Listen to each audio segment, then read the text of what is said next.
recognized symbol of excellence in sports entertainment.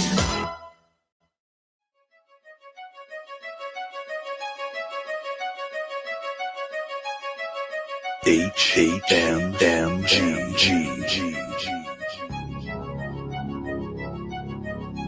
Hamin Media Group. This is your next level wrestling review. And this is NeXT.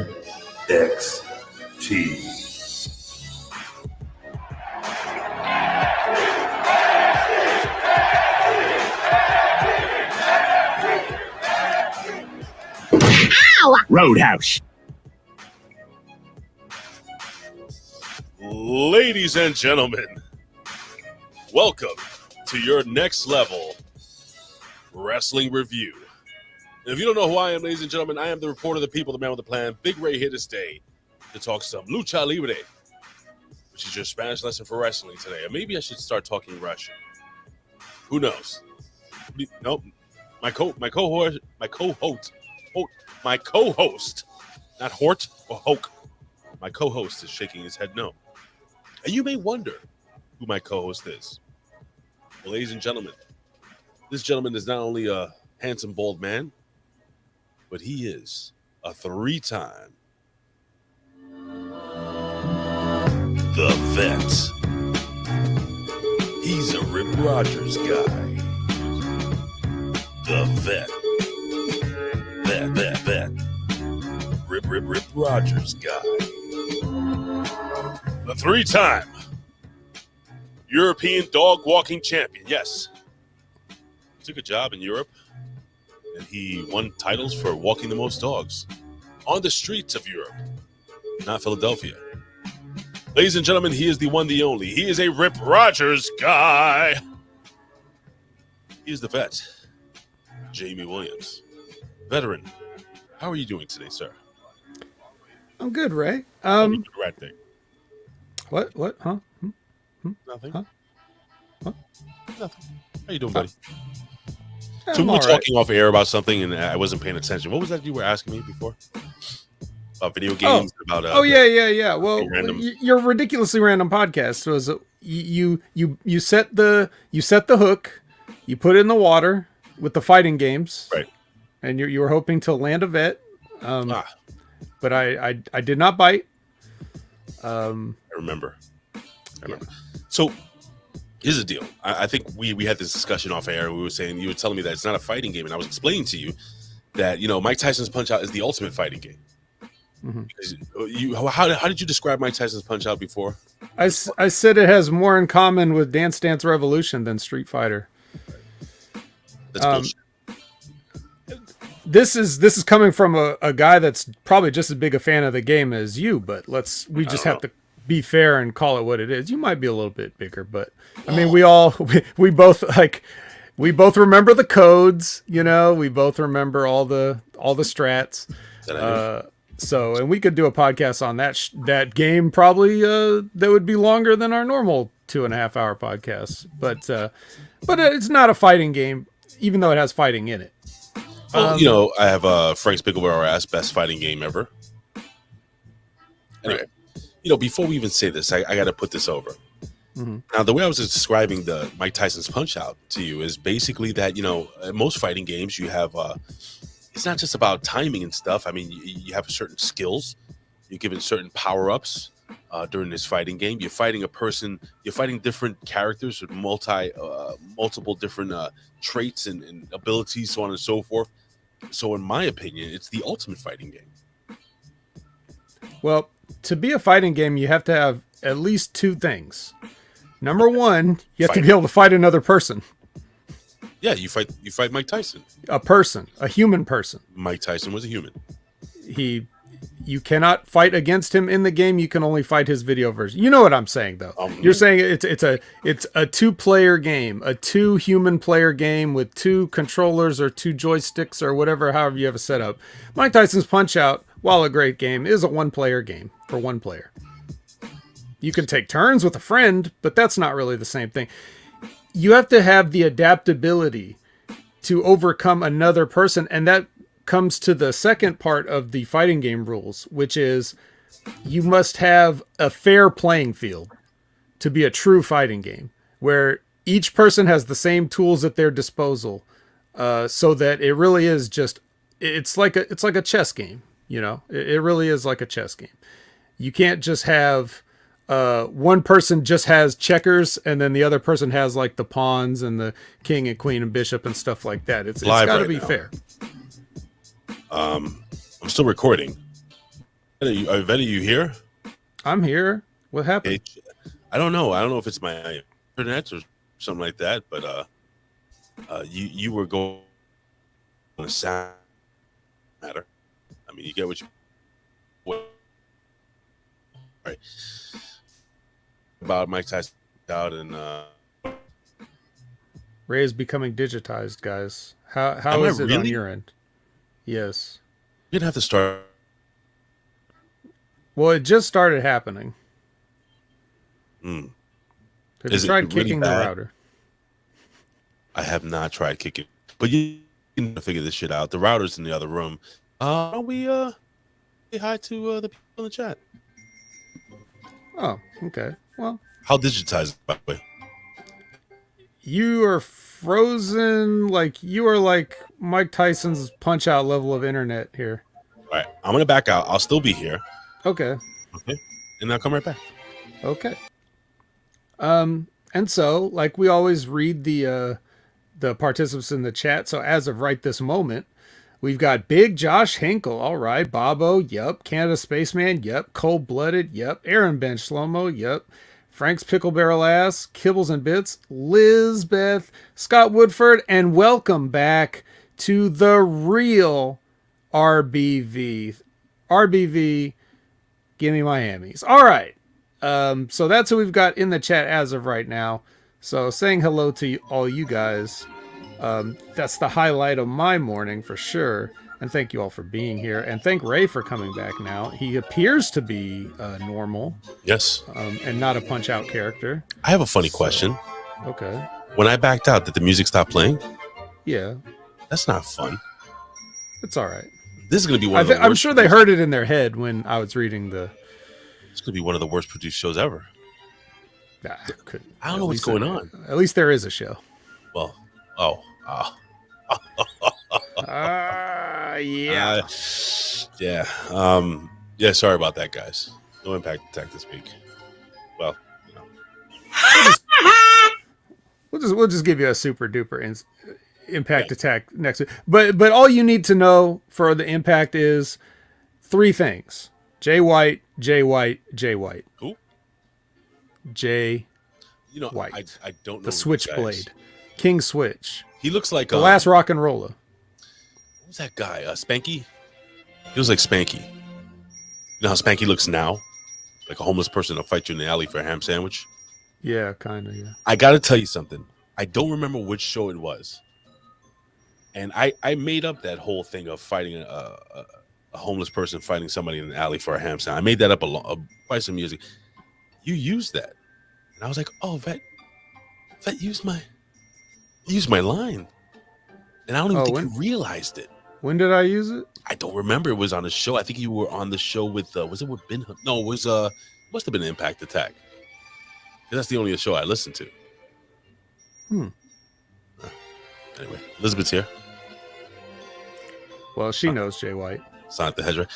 Jay White, yeah. So anyway, guys, I'm coming off another fucking cold. I've had 8 colds this year, 2 COVIDs, actually 1 COVID.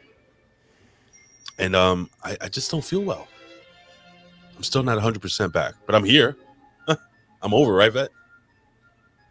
That's right. You can't keep Ray down. I got to tell you something, though, man. I am so fucking excited. And I'm really? excited. Well, I'm excited because we have legit, possibly the greatest debut in pro wrestling history. Oh, Jesus. I mean, this was one of the best things I've ever seen in my life. We're going to talk about that on NXT 2.0. How's your week, man? Great. 3 things about my week. Jay White, Jay White, Jay White. Why is he so good? Why do you guys think he's? I don't know. My God, he's just a kid. I don't know how he got so good. Like, who the hell taught this guy? I think he's like 28, if that, maybe 27 still. I don't know why he's so good, but he's so good. Is he really that good though? Or is you, so let me tell you. Let me give you a little. So I watched his match with Eric Young at the No Surrender pay-per-view. You know, I was hoping to talk about it in the Impact Attack, but I'll give a little sneak preview for the super duper triple size show. You're home now. That's upcoming, right? You're home now. Do it here. Yeah. That match with Eric Young was a perfect match. Now remember, this is me here. When have you ever heard Sonic will tell you I don't put anything over. I don't like anything. I don't like anyone. That's the general consensus. But these two guys had a perfect match in context for what they were doing and their characters. They had what I would call a perfect match. You couldn't have gotten any better. The only problem is it was on an Impact pay-per-view, so there weren't going to be that many people seeing it. Right. But anybody that goes now and, watches it, it's like, you remember when I told you to watch the Walter Dragunov thing, right? Yeah. Different style of match, but even better than that. Even better than them. Stop it. Yeah. Yeah. Stop. Number one, Eric Young hasn't wrestled in 10 years. What are you talking about? It feels like that, but I guess when he's got to pull it out, he could still do it. I'm giving credit to Eric Young too, because to relate this to NXT, one of the best matches I've ever seen in NXT involved Eric Young too. I don't remember the exact year. Maybe one of you guys can tell me or look it up or whatever. But it was an NXT takeover, and it was when Eric Young was the leader of Sanity, and he went one-on-one with Roderick Strong, and this was before Roderick Strong turned heel and joined with the Undisputed Era. It was just him on his own with his little Letterman jacket versus Sanity, basically. So he looked like he was in big trouble. And they had a match, and they opened the show. They tore the house down. That same takeover episode was the one that had, like, who was it? Tyler Bate and Pete Dunne probably, and everybody was calling out like the best match ever in the history for the NXT UK title. It was the greatest match anyone's ever seen. I'm like, that match sucked compared to the match that, set the table for the whole show. So that match doesn't get talked about. So I know Eric Young is like, I know he knows what he's doing, but he's a pro, man. He's been, how long has he been wrestling? 20 some years at the very least, more. He's been doing almost 30. He's been doing character at least 17 years out of the 20 when he started working with Team Canada. But man, he's so you'd expect that, but then again, there's guys that have been working longer than Eric Young that don't even get it that much. You know what I mean? It's like this comment is very accurate. I gotta say, I think I'm losing my voice. That's gonna be a problem if I'm doing a podcast with you, Vet. So what I'm gonna do is. I'm going to talk. It's going to get a sexier podcast. I'm going to have to talk. No, I'm serious. I'm going to have to talk this way. Can you hear me? Can you hear me pretty clear? Yes. Okay. This is the way I'm going to do most of the podcast. So I'm not going to be my energetic self. Is that fair? Yes. Lab Rat's in the house. Yes. Big Josh Hinkle. You already said that. Listen. I've never seen a Jay White match in my life, so I can't judge. I know I joke around and I say, "Oh, Chinese karate wrestling," so on and so forth. It's not fair for me to say this guy sucks because I don't know. I've never seen it. So even though you really want to in all your soul, I don't. But here's the deal. Well, then before you say anything else, bookmark that. No Surrender. Okay. Just happened this past weekend. You can go to any pirated link or whatever. Not that I condone that. And just skip to that match. Just watch them. You don't even need the context of it. Just know that they are two heels. That's all you need to know. You don't need to know a backstory because there is no backstory. He just walked into Impact and said, I'm going to fight this guy or whatever, and that's it. So it's not like there's a long build-up or anything you need. And you come back, just like with the Walter and Dragunov one, and you tell me what you think of it. Okay. I'm going to do that. I think it's only fair. And you're saying Jay White is the greatest of all time, you said, right? He's on, like, if there's a Mount Rushmore for current wrestlers, he's probably on it. You got to be kidding. Are you serious? Yeah. How serious? Are you this serious? No, I'm serious. I'm dead serious. Or are you this serious? And we serious like a late period. I think we're dead serious like a late period with this. Wow. So you did a combo of both. Mm-hmm. That's scary. Yeah. I know. I'm just telling you, he really is. And I'm glad that he's getting to see it because, you know, I try to tell you guys to watch New Japan. You guys all laugh at me. So we're not going to see him there. But if he comes over to AEW and Impact and gets to work some shows that you do actually watch, then, you know, if that's what it takes, okay. Okay. Frank, you can shut the fuck up. You know that? Ooh. Frank and I kid each other. Oh my just God! I'm like like to go back and forth. I'm about to just like screw. I'm like He's not small. He's lean, but he's 6 feet tall. Is he? So that means he's 5'8". Well, he probably thinks he's 6'1". I think he's probably close to like 5'11", 6 foot tall. Is he really that tall? He's not a small guy. Let's see.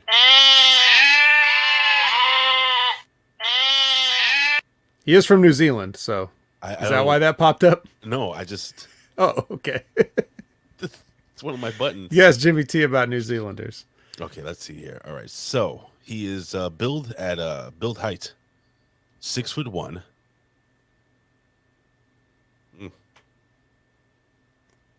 I've seen him in person. I don't doubt that he's 6 feet tall.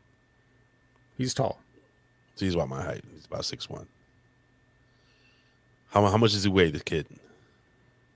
Well, I don't know what he's billed at, but he probably looks like he's like 190. So they'll probably say he like weighs 220. Yeah, it doesn't really say. It says weight and A. Yeah.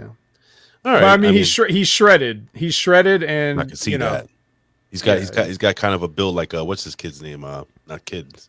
Morrison.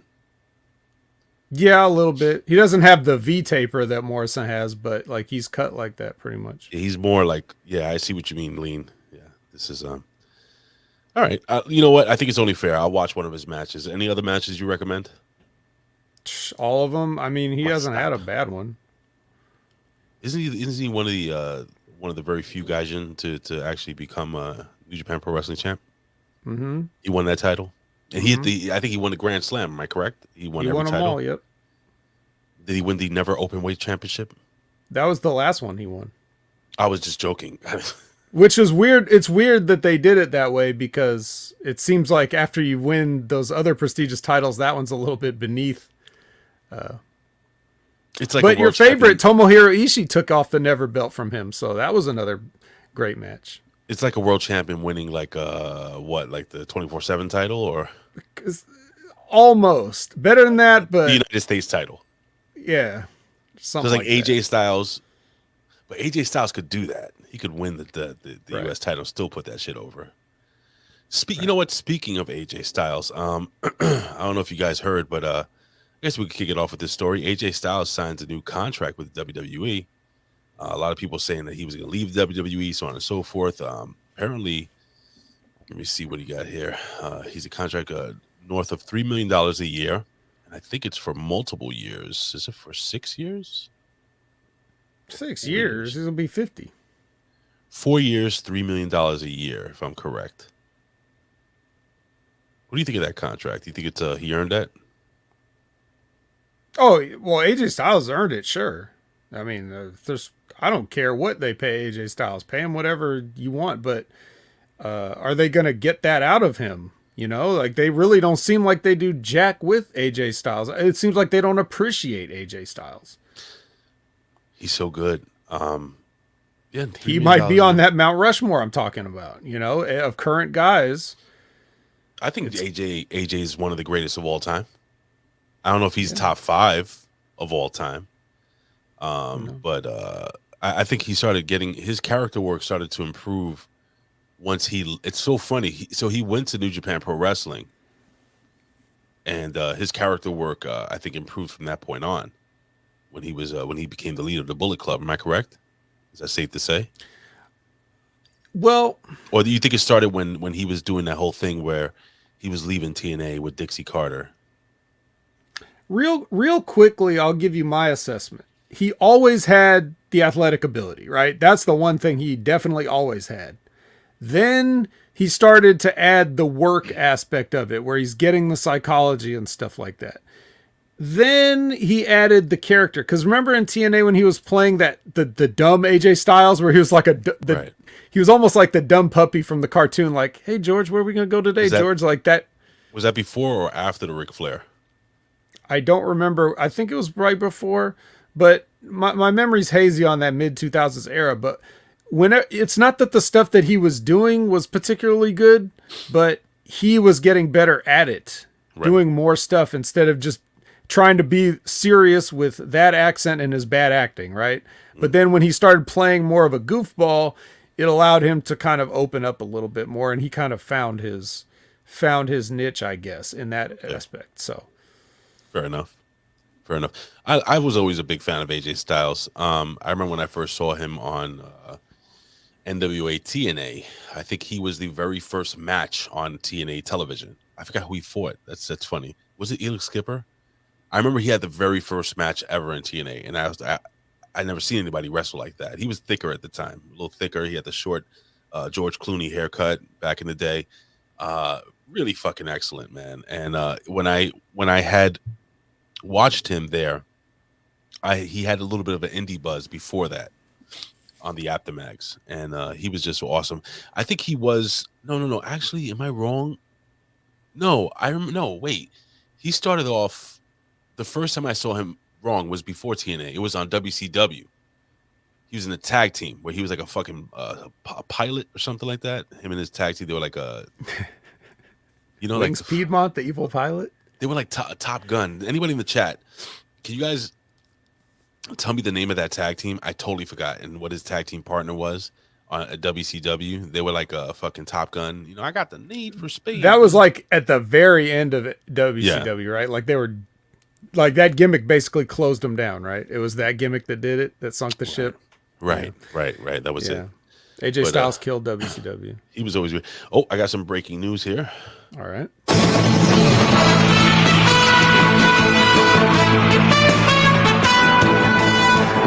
Breaking news.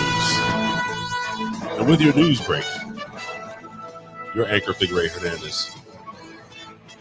That, for the people that didn't watch the Ridiculously Random podcast, I just want everybody to know that I have a PlayStation 5. It's so funny. So I texted Vet, right? And what do you remember what you texted me? I knew you knew a guy. And I did know a guy.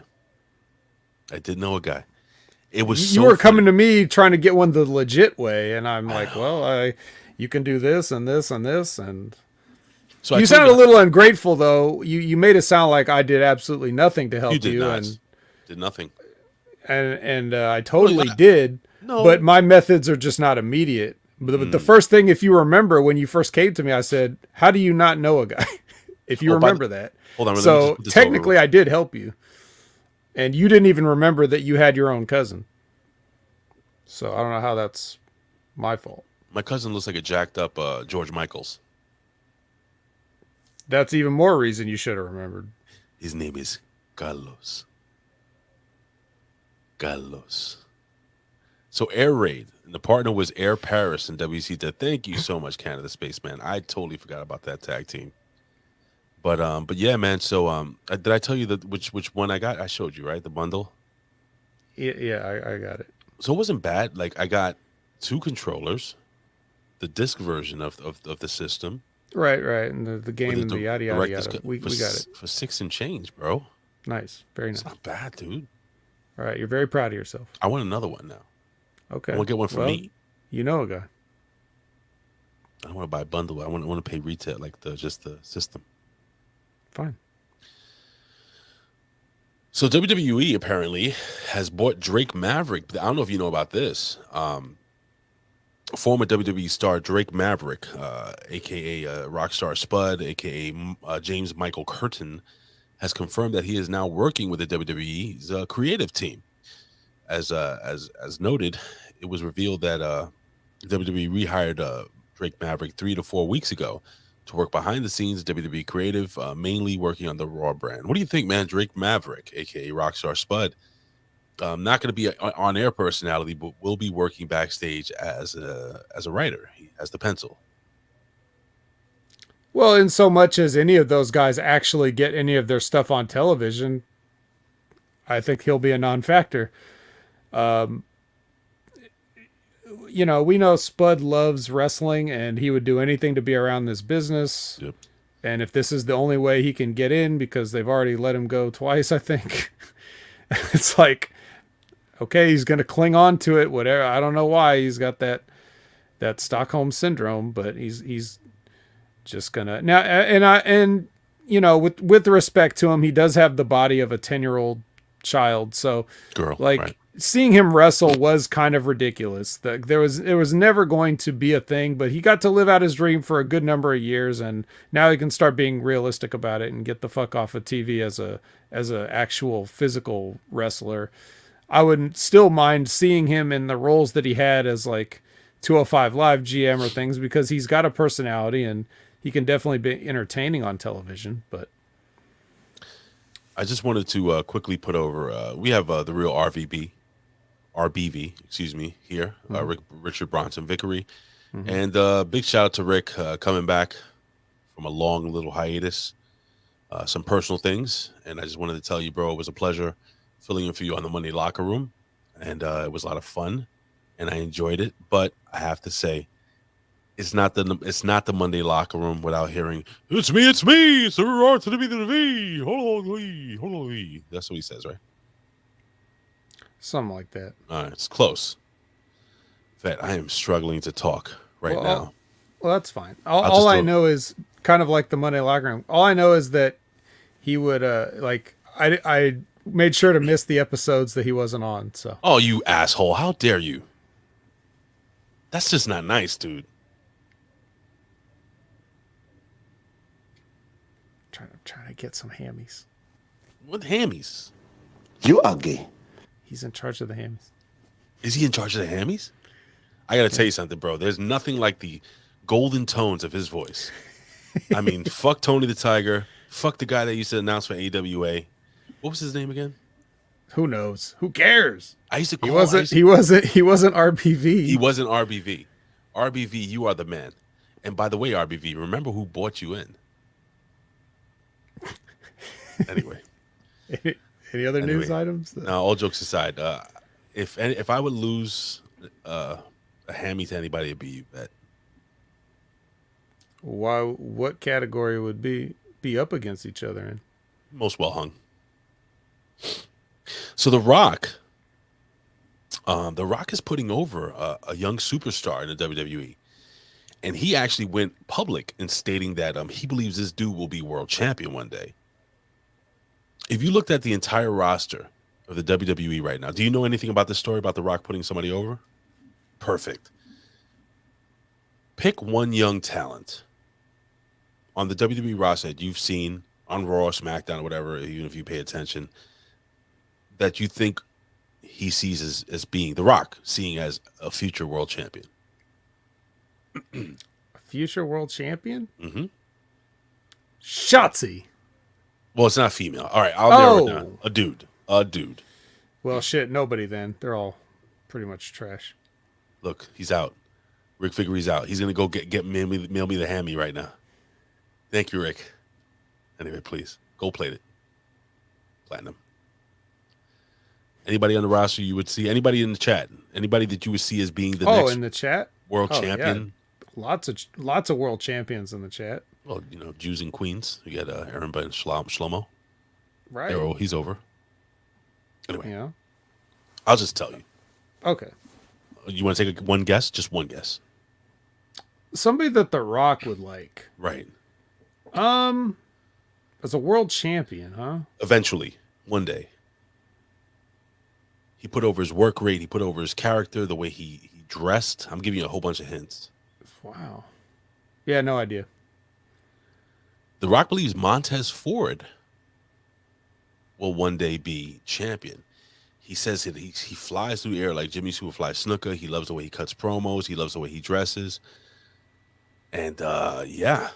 So and then Montez Ford tweeted back at The Rock saying, "At Rock, thank you for everything you've done for myself and for my family."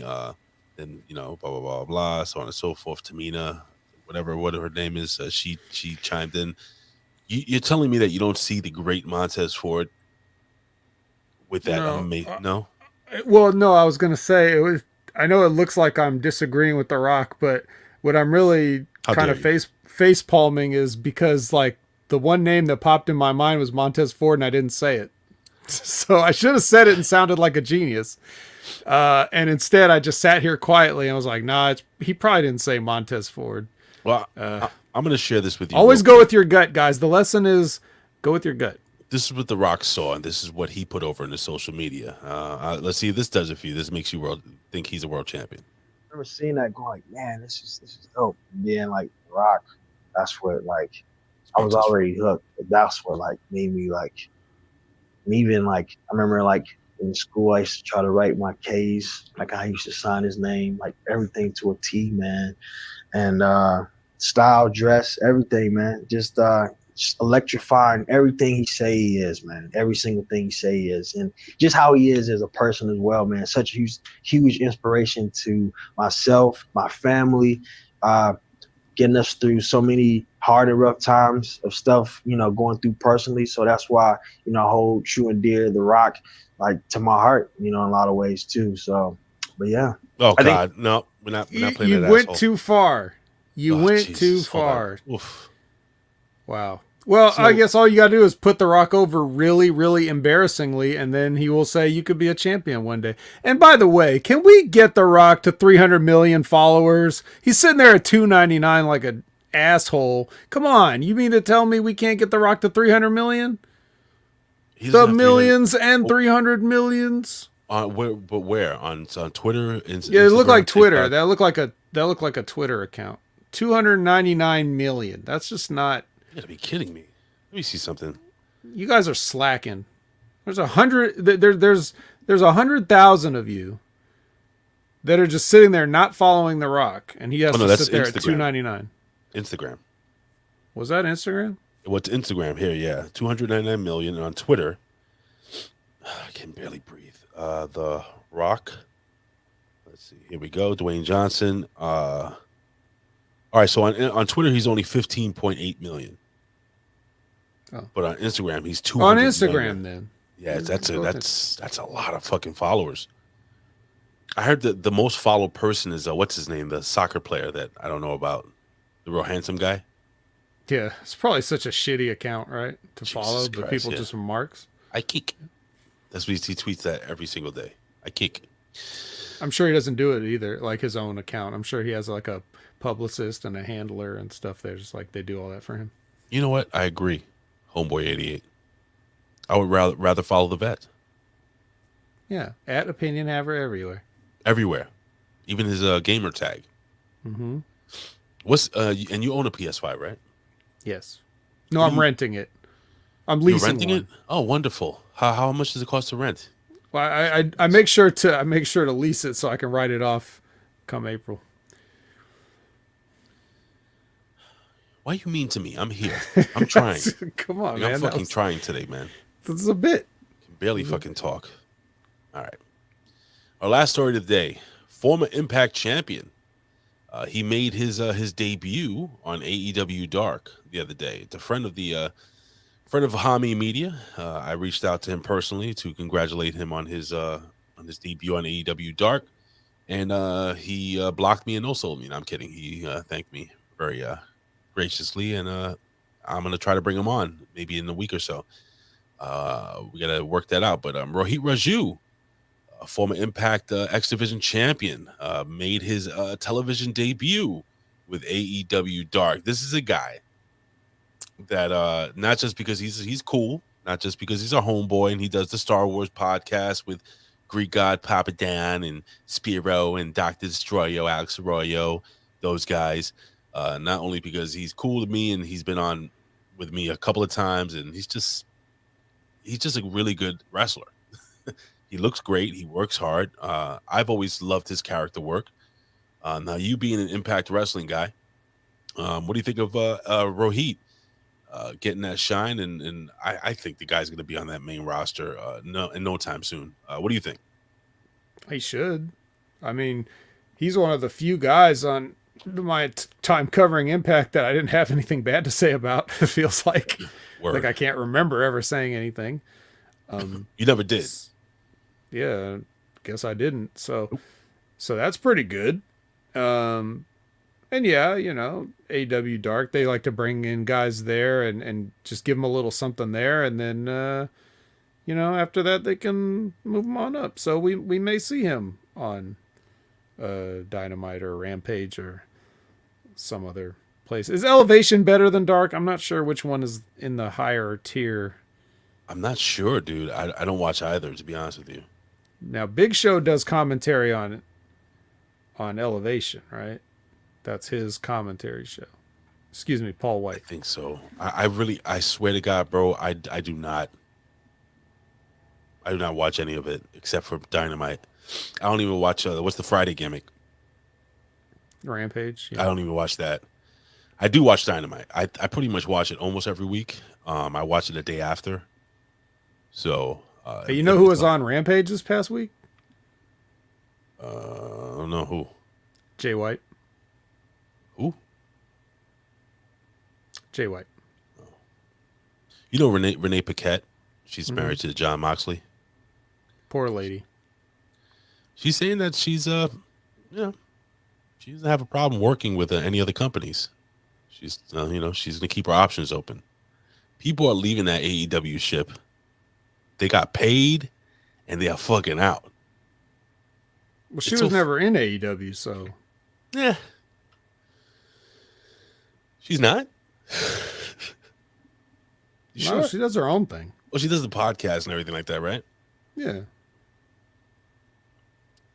She's I think I always liked her. I didn't like her in the role of commentary, like play-by-play, but when she did the backstage shit and the stuff what do you call it? The after, remember the Raw after, or talking smack raw, and talking smack raw and talk and those type of maybe things. I Like It Raw, whatever the fuck that show was. Yeah. I thought she was great.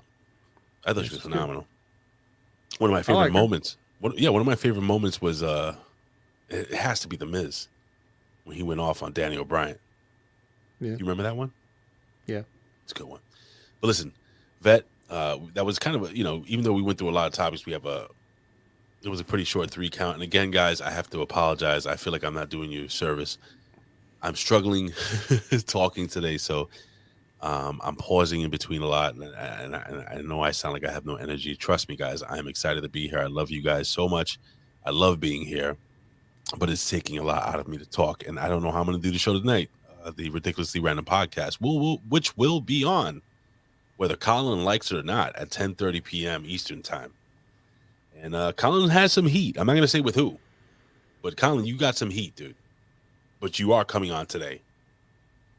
That's going to happen. With that being said, ladies and gentlemen, it's time for Tuesday's 22222 NXT 2.0. Wow, a lot of twos there, brother. NXT 2.0.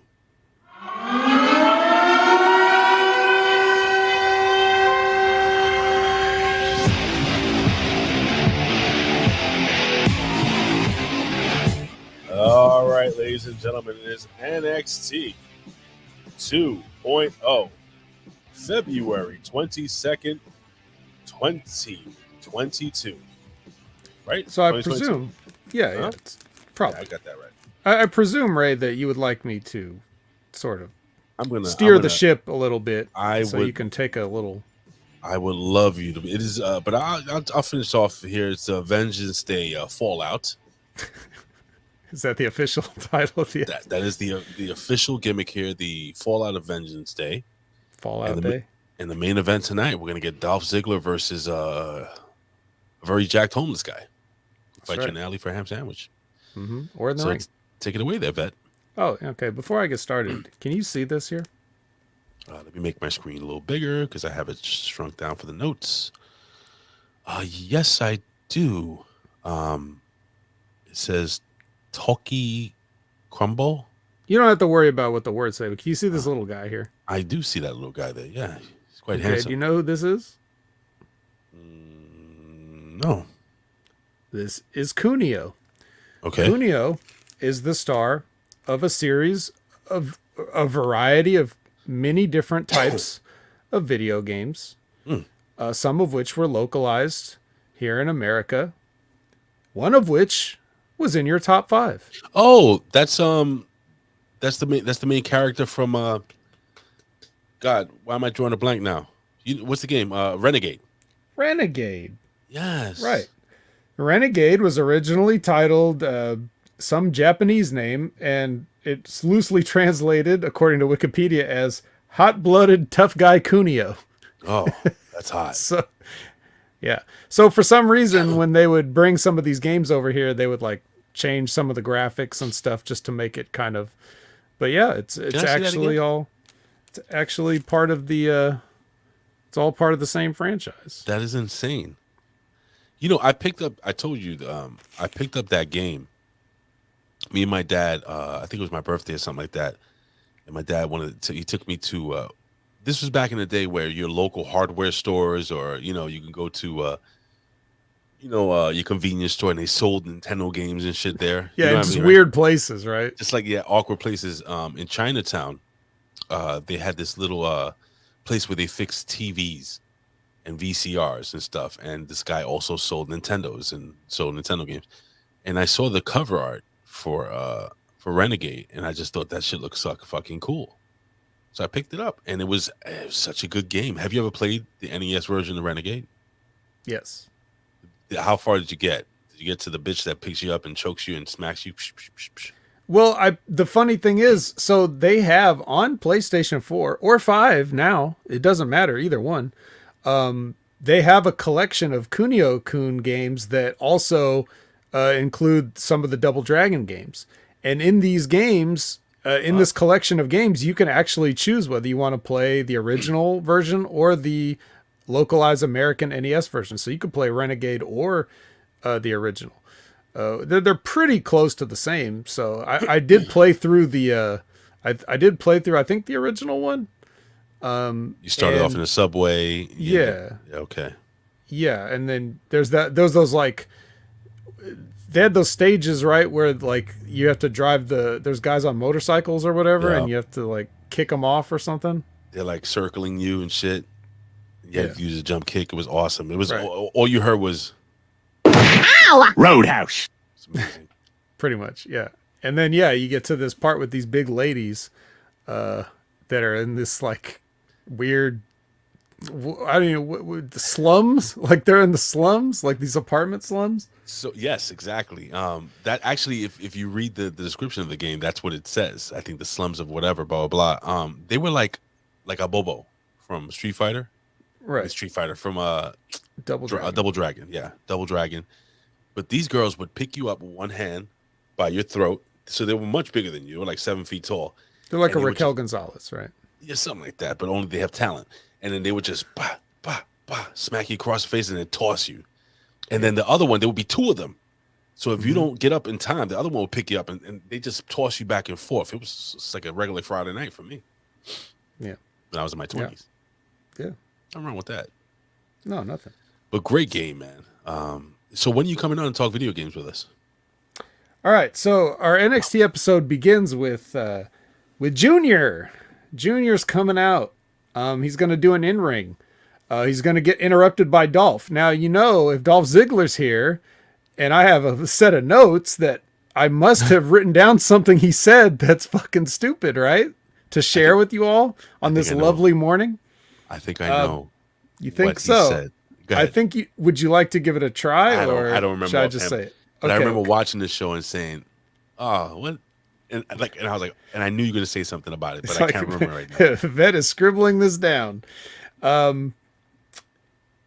Here's the quote: "You never forget your first." That's some advice I gave to Wilt Chamberlain.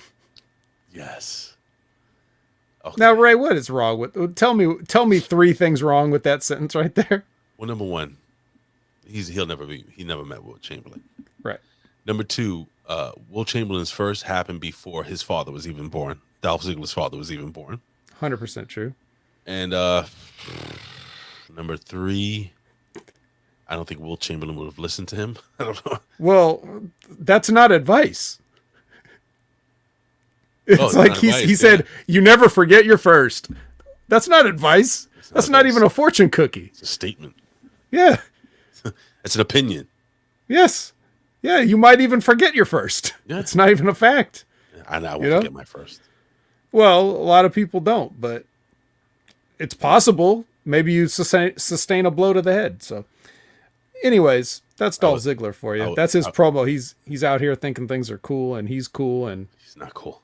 He's really not cool. So with the beard. Oh, I don't know. Do you think he dyes the beard? Possibly. Is that the shoot beard? And then because his roots are showing. So are we calling him dye beard like a Peacemaker calls the fat guy in the show? Yeah, fucking love that's that. Pretty show. much it. Yeah, I don't know. Well, I do have another quote because that wasn't it. That wasn't the only thing that Dolph Ziggler said. I got to get one of these, but wait, there's more. That's right. Right. Okay. Next quote. The second I walked through that door, I was the biggest damn star in this business and this building. Okay. Can you think of 3 things wrong with that quote? All right, so let's break it down. The second I walked through this door, I was in this business. So he's bigger than Bruno Sammartino, The Rock, Stone Cold Steve Austin, Hulk Hogan. No, that's not true. So he's not the biggest star in the business, regardless. And then he walked in the building. Right, well, Shawn Michaels is backstage, so I don't think he's the biggest. I don't know if he's bigger than Rick Steiner Jr. But no, because Rick Steiner Jr. is the champion. So put 2 and 2 together, you take away 3 and you divide it by 4. What's number 3? Well, he's making it sound as though he became the biggest star in the business by walking through the NXT door. So you go down a step in the business and then you become the biggest star in the business? You're slumming, much like in Renegade when you fight the ladies. But now you're the biggest star in the business. And then he says, and this building, as if he's building up, like he's starting small with this business, and by the way, this building, right? So he didn't even get the order correct. Is it like having like a former, like let's say WWF champion? Give me an obscure champion, WWF champion. An obscure WWF champion. Somebody that just won it and kind of lost it. Nobody really remembers. Let's say Jinder Mahal. Okay. So Jinder Mahal wins the W. He goes to an indie fed. He's like, I'm the biggest star in the business. This is the greatest world title of all time. And he's really putting it over, but he's like talking to like 12 people. Yeah. Is that what you're trying to say, basically? Kind of, but one step further being that he thinks that walking into that indie fed makes him the biggest star in this business. Not when he's at the top, but when you go back down to the developmental, you're the biggest. All right. Anyways, enough of Dolph Ziggler's shitty promo. We get the point, right? I will break down why he sucks later on as well, but just a preview here. I just need people to know that this is once again, just being that vet, man. Just doing what vets do. Really giving you the breakdown and analytical. How can I say it? The analytical breakdown of somebody who's just terrible. Right. And he thinks he's really fucking over. Right. Which, in fairness, to be fair, and I am fair. To be fair. He should think he's over as a character. Like this arrogant character should think he's over, but the way he's saying these things makes him sound like he's just an idiot. And that's not necessarily the same thing. You can have an idiot character and you can have an arrogant character. But usually they're separate. He thinks he's cool. Remember, he's here to show the world. He's here to show the world. Isn't that right, Sonic? Show the world what? We've seen it. No. All right. So anyway, we get a sort of a recap of the Grayson Waller thing, and then we get No. Well, Grayson Waller. okay. Guess here like that. Grayson Waller. Grayson Waller is saying it. Like that. I did 2 shows with Jimmy T this weekend. You did really 2 shows with Jimmy T. Yeah, really fun. How's he doing? It's good. I texted him the other day. I said, I thought you were dead. Because he disappears. No reply. He legit. No, I got to reply. Okay. He literally, it's funny because we're having this long conversation via text message, right? And then it just ended abruptly on a cliffhanger. And I haven't heard from him in 2 days. So I'm like, okay. So maybe he literally was hanging off a cliff. Who knows? But he's all right now, I guess. He got hot because somebody in the chat called him a kangaroo fucker. Oh. And I was like, it's not nice, but he shouldn't get hot. Yeah, don't get hot. Yeah. Don't get hot. He really went off on him. It's kind of funny. Well, anyway. So is it easier on your voice when you get to talk like a low Australian voice? Is that, you want to do the whole show like that? I can try. Okay. Well, it's not easy. Don't get Cockney though. Don't turn into Cockney British accidentally. It's not easy. It's not easy. Isn't it? Isn't it? Not easy, isn't it? Oh, I'll talk like that fucking dick with the fucking mouthpiece. What's this guy's name? Pete Dunne. That guy piece of shit. So we get the long-awaited Woolet versus LA Knight match. Thank you. It also came complete with the insert graphic for the upcoming Corey and Carmella reality show on YouTube. Are you excited for this? Are you excited for the Corey and Carmella reality show, Big Ray? That was for real? That's happening. Oh, God. Dude, it's not a rib. I don't think. Those are 2. It's not April. It's not close to April, so it can't be like. So I've become quite the fan of Pat McAfee over the last couple of months. I listened to his show a lot. I've actually listened to him on Raw, and I think he's some people don't like him. I like him a lot. I think he's really good, and I think who doesn't like him? I don't know. Some people. What are their names? I want names. Well, in the beginning, like especially in the beginning, because they weren't used to good. They weren't used to somebody who's good. You know, they were used to cookie cutter bullshit. And this guy is just original and fun and funny and fucking smart and over the top in the right way.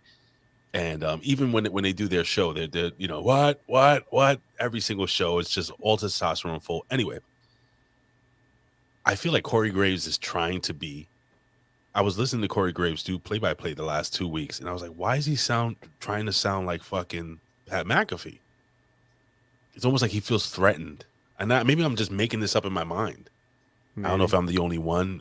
Maybe you guys can attest to this, but is Corey Graves threatened by the fact that Pat McAfee is 12 times better at his job than he is? And I'm going to say this. They have this so I thought this was like a work. I thought this was a joke.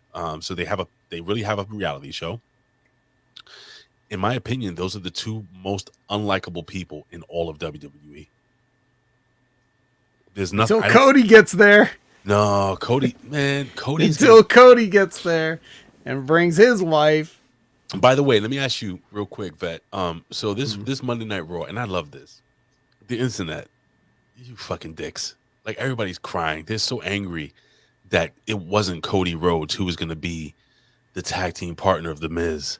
They were so angry. It was fucking number one. I think Jake Paul is great for this role. I think he's going to be great for this. He's going to bring in the right audience. They're 2 douchebags. It's perfect. And watch him be great at what he does, okay? Because he's used to being in fake fights, like somebody said. But neither here nor there. What I do believe, and I'm going to make this public, and I'm going to say this now, I do genuinely believe that that person that is going to meet Edge will be Cody Rhodes. And I think they're going to start the vignettes possibly this week coming up. I don't know if you noticed this, and there were a lot of teasers this week, verbal teasers as to Cody Rhodes coming back. But I noticed that Edge continuously said the word dream over and over and over again. To be exact, he said the word dream 7 times in this promo. I don't know if anybody really, and I was like, wow, he keeps mentioning dream. I think it's going to be Cody Rhodes versus Edge at WrestleMania. What do you think about that? No, it's probably AJ, right? So if you also remember, he said phenomenal during the promo. So. Just once. But how often do you use the word phenomenal? But when he said life? phenomenal, I say it a lot. I really do. You do, but a normal person. Like, have you ever had, like, I eat New York pizza, and every time it's phenomenal. Yeah, there's nothing phenomenal about any pizza, no matter how good it is. It's not literally phenomenal. It's You just... stop it. Bet you stop.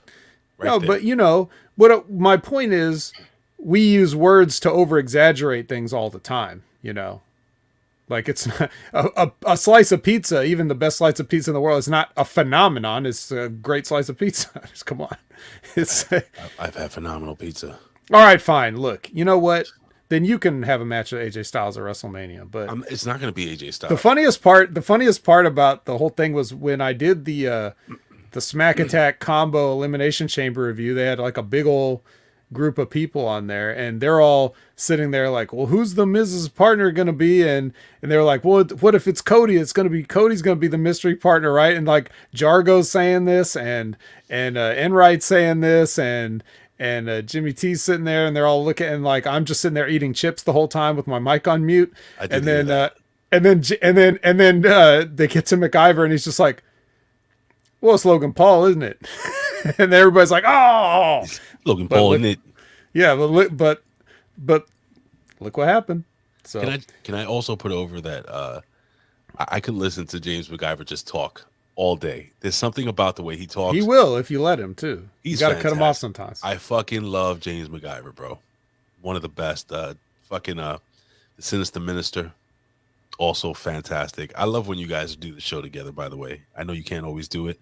It's a lot of fun. And having Jimmy T there, that shit was a cool smack attack. So thank you for that. All right, you're welcome. Anyway, back to the match. So Corey and Carmella are going to have a reality show. Okay. The finish of this match sucked. I really think it did. I didn't like it. I didn't really like the match. It was okay. But it seems like they just did this match to get to another match, right? So here's the deal. This is what annoyed me about this, vet. They've been building, and they gave us the payoff. I guess it was they finally touched on a regular episode of NXT. This should have been one of the pay-per-view specials, or whatever the fuck they call it. This is my opinion. Number one. Number two, the finish was kind of like flat for me as well. You had Sanga, who's going to get involved, but now here's the deal. Later on, we're going to find out that I think this feud is over. This feud is over, right? Is it? Is it? Well, what makes you say that? Because I feel like it's just beginning. I don't know. Where are they going to go with this next? I'll tell you where. Because Steel cage match. Ugh. No, you gotta. He said it. He actually literally said it twice. Standing, yeah, he said that. He said that when just the floor camera was picking him up, and then later on he's gonna say it again. But they gotta put LA Knight on Raw or SmackDown already, dude. He's too big for this indie fed. I'm serious. I know. You're serious. You're dead serious. But No, I'm serious. I'm dead serious. For a last man standing match, these guys, this is not that epic. You know what I mean? Like where it's been such a. I mean, they've tried to make it epic, but it's really hasn't been. Look what Elizabeth said. She's right. There are no kendo sticks. It can't be over until you settle things like men with sticks. With kendo sticks. Yeah, with tightly wrapped bamboo. I wonder what the budget is on that. Because steel chairs, you need chairs for running an event. But like, I wonder if the guy that does the orders for WWE is like, all right, we need let me see, 20,000 chairs, and how many kendo sticks do we need this month?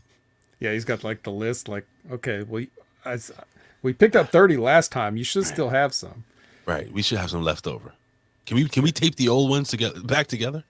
Some super glue, anyway. And then they're gonna start ordering the fucking cricket bats too. So. Yes, you get a bulk discount. Does your cousin, is he going to able to help them get any cricket bats on a wholesale? I don't know about cricket bats, but he can sure get you a good TV. I'm gonna ask you some advice on getting a good 4K TV. By the way, Okay. not breaking the bank off air. Okay. Well, on the air, Dakota, Aaron Ben Shlomo's favorite. He's got a love-hate relationship. He hates that he loves her. But she's looking for Wendy because Wendy has gone ahead, and before she was settled into her nap, which is where Dakota found her napping, she, I guess, at some point entered them as a team in the Dusty Classic without her or her invisible friend's knowledge. No, she told the invisible friend. Oh yeah, she did tell the invisible friend. Right. That's right. Okay, sorry. Correct. I missed that part of the story there. It's all right. Very forgettable, by the way. That's why. So now Dakota is talking to the invisible friend, saying, "I don't know, third time's a charm." Is it? Is it going to be third time's a charm? You know what it's about, right? What's it about? No, I'm just saying because she said that for people that didn't watch the show, that she never had, is she going to be a friend of mine? Basically, and she goes, "Oh well, friends, me and friends don't work out. I've had 2 friends and didn't work out so well, but it's third time a charm, so probably not." Okay. All right. So next, Toxic Attraction is walking. Oh yeah. But before we see where they're going, we're going to get the Tree Trek Adventure Park. Bro, this was stupid. What? It was really? dumb. It was stupid. You mean you don't train for a wrestling match by going to a little fun park and strapping a harness yourself and walking on top of logs or whatever the fuck? Listen, for somebody that has a fear of heights, she was sure holding that cell phone up in selfie mode very confidently. I'm just saying. They had to cut away from her laughing and smiling so much. Well, she conquered her fear of heights, so she must have conquered it sometime while they were What are you filming. talking about? She had a steel cage match last year. She was standing on top of the cage. She was afraid. She fought through her fear to win that match, I guess. Candace Spaceman with the comment of the day: Toxic Attraction has more paint on their faces than a house.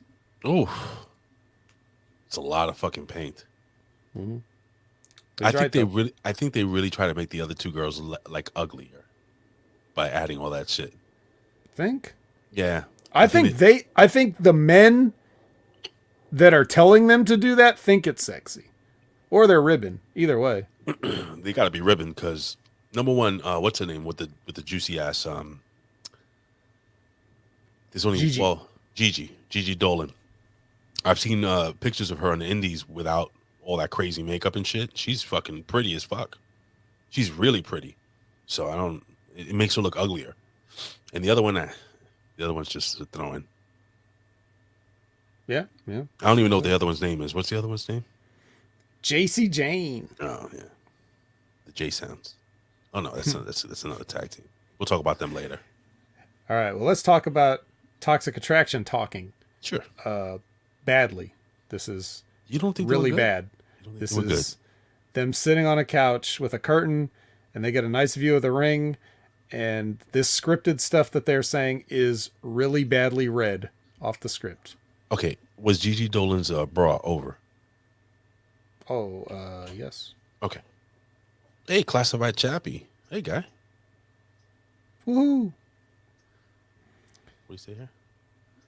Master Shoe Theater was awesome. You're on. He's letting everybody know that it was awesome. Can you send us a link here so that we can steal it and not have to pay for it? We don't get any perks at the company here. If y'all think that I get to watch this shit for free, I pay whatever I have to pay a month to watch the same shit you do. Leave it that way. I have to invest in my own company. Yeah, well, I won't go that far.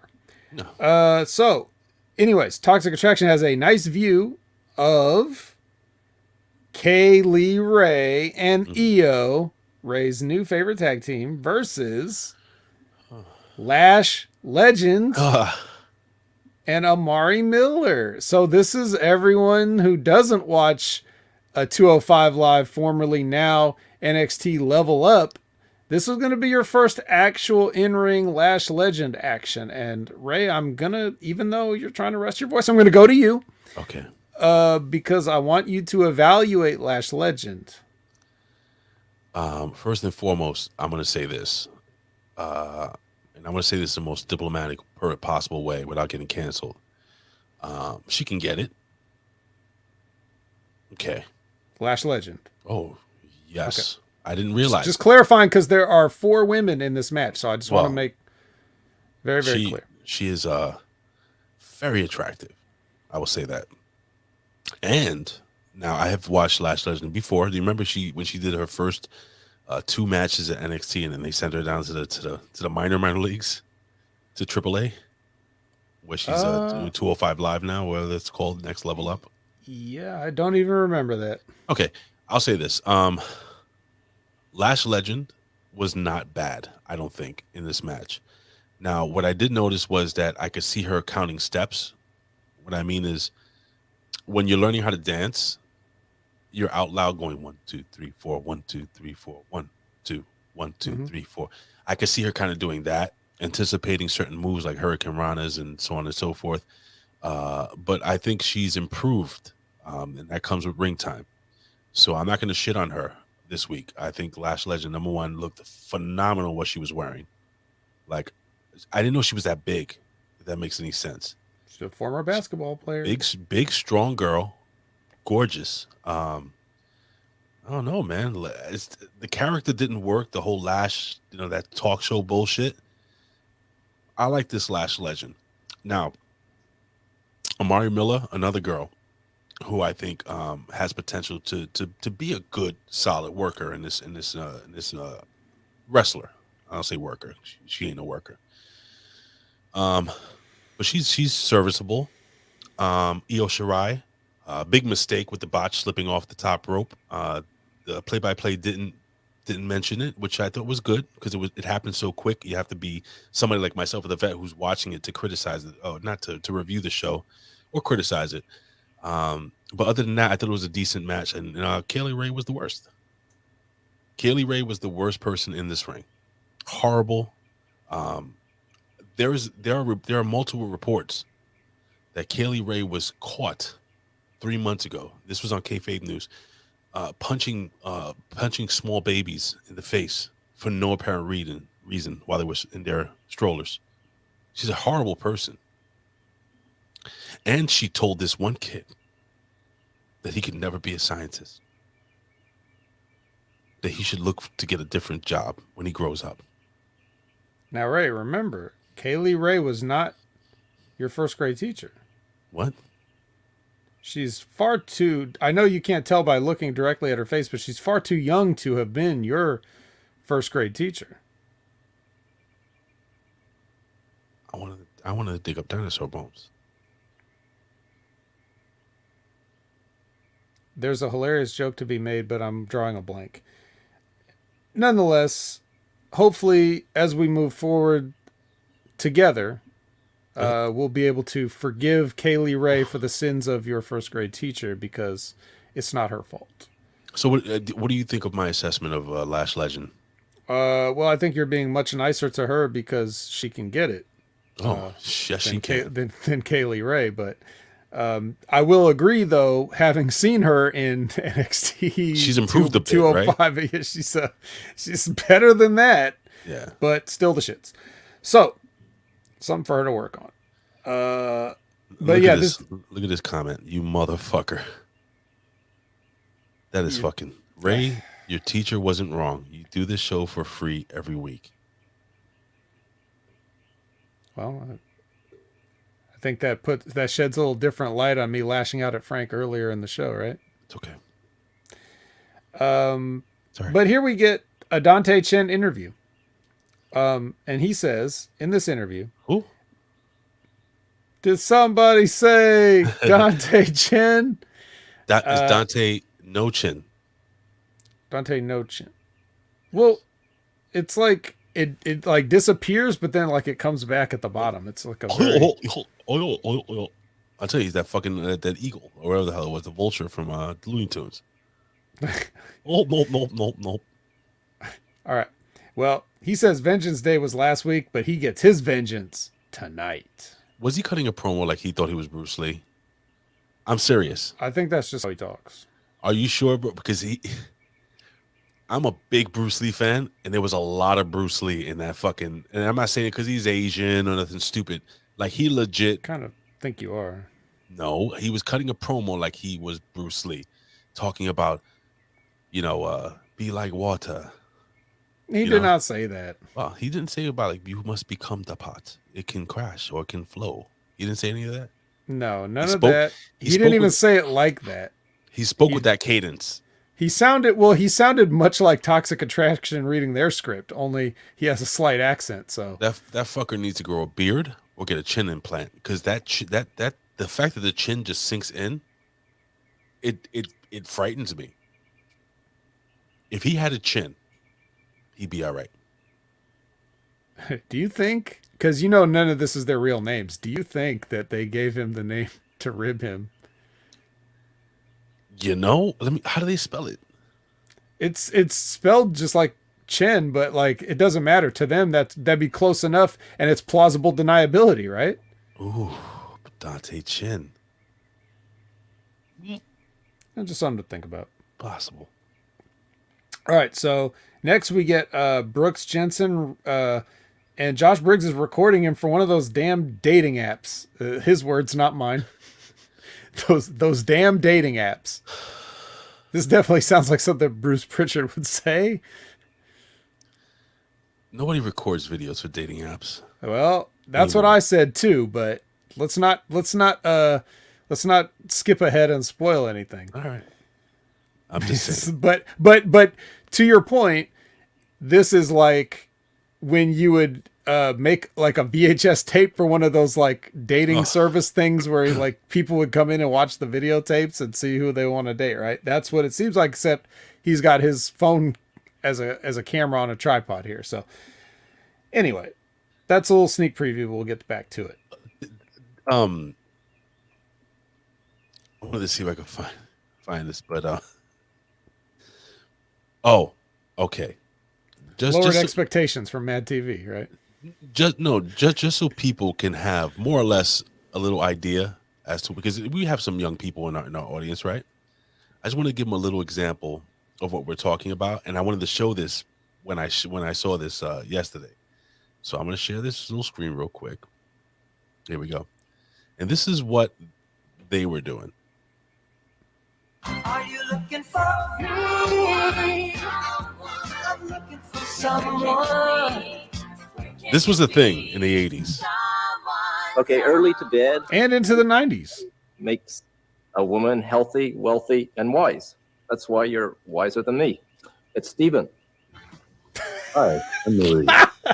Executive by day and a wild man by night. An executive by day and a wild man by night. Let's continue. Hi, my name's Monroe. You've probably already noticed that I have incredibly blue eyes. Hi, my name is Phil. Most of my friends call me Big Phil. No, they don't. Hold on, I think it's better. Okay. I like to talk to people deep into the night. I play guitar. I'm Eitan. Hi, I'm Fred.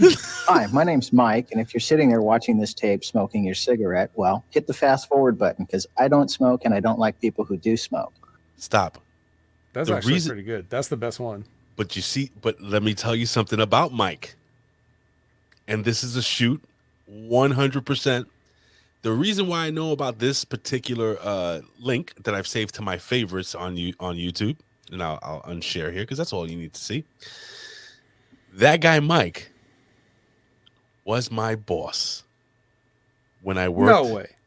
When I worked at the building on Park Avenue, one of the doormen calls all the guys together in the locker room and says, "You gotta fucking see this." We jump over and we're looking at this. It's fucking Mike. Mike is he smokes like a fucking chimney. It's him. We showed it to Mike, and Mike, bro, he just fucking we thought he would take it as a joke. He was angry. He took it out on us personally. It was just bad all around, dude. But this is the type of shit that I guess Jensen and whatever the fuck. But you never did one of these dating apps, right, Vet? No, not none of these damn dating apps. Not one of those. I've done a dating app. You never did a dating app ever? No. No Tinder? app, no current day app, no VHS app. No. I know- meet the people in real life. Frank's Picklebur ass. What is it like on Grindr? Got him. No answer. Continue. All right, so Chen jumps Duke Hudson. Chin. It doesn't help much because Hudson just beats him. Like, Yeah, straight what up. was that? That was just like We had to get Hudson over strong, so. bury the kid. Yep. Okay, Trick and Mello are walking. Okay, then we go to break, and then back from break, it's Grimes versus Mello in progress. This seemed very odd. Did I miss something here? Like, they were back and already having a match, and Vic Joseph was telling me not to adjust my sets. Like, that's a thing anymore. Also from the 80s. That's a reference that kids don't get, but... Well, you didn't know they had the whole issue in the ring before this? Did you miss it? What happened? So Carmelo Hayes and Trick Williams were cutting a promo in the ring, and then they were interrupted by Pete Dunne. And then Pete Dunne starts talking all this shit, and then out of nowhere, fucking Cameron Grimes comes out and attacks both Trick and Mello. What did Pete Dunne do? Nothing. He walked away. He left. He was done. He said what he had to say. He's like, I'm going all right. I'm leaving. All right. He left. You missed that whole segment? Maybe you took a shit. I didn't see that. Okay. But that's what happened. That's why. I know they showed the thing from last week where he walked up to him in the back and was like, No. This happened literally before this. Okay. So basically that's what happened. And there was also that was it. Yeah. And then he cleared the ring. Cameron Grimes cleared the ring, clothesline both guys over the top rope. And then we came back from commercial break and this match was in progress. that was a whole segment? Yeah. That's weird. It's okay. You watching on a kayfabe site? No, I DVR'd it. Oh, that is interesting. But that is what happened. Okay. Okay. All right. Well, Yeah, that's what so we do. anyway, Grimes wins this match. So we're just having matches that are leading to other matches because He beat a guy in penny loafers. What do you want? I mean, it seemed like he struggled to do it, and he lost to Carmelo Hayes with. There wasn't even any cheating in that match, wasn't? Didn't Carmelo Hayes just win? Yeah, pretty much. So what is there to say? Cameron Grimes is angry. Yeah, I don't. Well, he's got no excuse. So I think this is the answer right here, Vet. Vet is traumatized. It traumatized Vet so bad that he blocked it out. It's possible. I guess it's possible. You know what's weird? I don't know if you guys have experience with this, but let's say you have cable or whatever, and in an effort to discourage you from skipping ads, sometimes when you fast forward on a DVR channel, they will skip entire chunks of the program. That does Has happen. this ever happened to you? It happened on Optimum. It happens more on Optimum than it does on Spectrum in my mother's house. But well, it's by channel to channel too. Some channels are like, oh, that's fine if you want to skip it. Other ones are like, no, you're watching this, and they'll jump ahead like 5-minute chunks if you try to fast forward the commercials. But yet, if you tried to fast forward the actual show, it'll go slow as balls. So it's something they've done to combat people ad skipping. But I guess that must have been what happened here. Somehow I must have skipped this, but it doesn't really sound like it mattered. I mean, it mattered as to why these two guys fought out of the blue. I mean, it was an intense, conversation between Pete Dunne. He wants to be champion, so now he's in these guys' faces saying, I'm gonna be champion. I'm gonna beat you. In it, I'm gonna break your thumbs. In it. All right. Well, right there. That's pretty good. Walla. All right, well, back to Brooks. He's trying some pickup lines. I didn't write any of them down, but I think off the top of my head, one of them was, "Are you a Transformer? Because if you were, you'd be Optimus Fine." And then he said, "What's a Transformer?" I wanted to fucking punch my phone. Everybody knows who a Transformer is. Stop it. Yeah, bro. It's not like Transformers has ever gone away since the 80s. They keep coming out with different versions of it. So even kids today have their own versions of Transformers. They know what Transformers are. I told my wife on like our third date, joking around, I was giving her like cheesy lines like that. And the one that got her was, I said, Jen, she goes, what? I said, what kind of pants are those? She goes, what? It's regular jeans. I'm like, are they made of glass? And she goes, why? No. And I said, yeah, 'cause I can see myself in them. Oh my God. I was gonna, oh man. What about the whole arrange the alphabet? If I had the power to. I put you and I together. Oh yeah. Yeah. I'm sure Ray had like an entire book he was like studying before every date. Like, oh. I had one that actually worked in the real world. And there was a young Oh, you mean the glass pants line didn't work? Apparently you're married, so we were dating and stuff. But or we had been on a third date or fourth date, something like that. But I had walked up to a young lady in a bar, you know, and I was like, "Are you okay?" She's like, "Why?" She says, "Yeah, I'm fine." I was like, "Are you sure? You look hurt." And she's like, "What? What are you talking about?" And I was like, "It didn't hurt when you fell from heaven." Oh my, Ray. It didn't work. These aren't even like unique ones. These are like the cliche ones that everyone says. But it fucking worked. No, it didn't. It did not work. It worked. I don't know. Maybe it's the way I said it. She pitied you? Like, oh, this poor simple man. He'll probably never get laid. She pitied me balls deep. Yeah. Oh God. The only way that kind of stuff would be acceptable is like if you've already talked to him a little bit, and then you'd be like, okay, here's a list of things I was thinking about saying, and then you can laugh at it together. But if you meant it, you should have died a virgin. They are not. Trust me, they are not lies, man. All right, but I don't have to prove myself. No, of course not. Speaking of rubbers, Ciampa wants the rubber match for this NXT championship. Rubbers? What are those?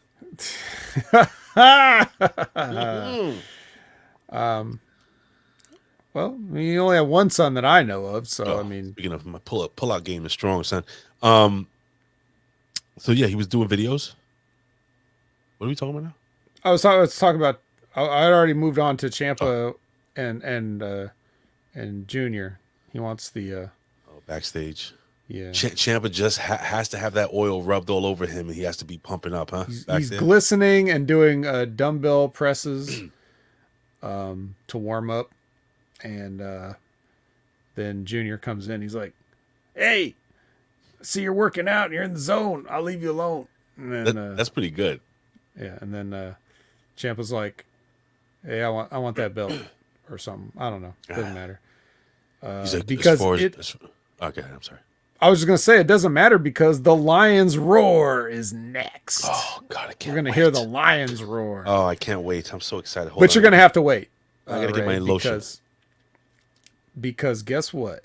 What? Excuse me, Ray. I'm here. Can you hit the button, please? Oh shit! Hold on, let me get there.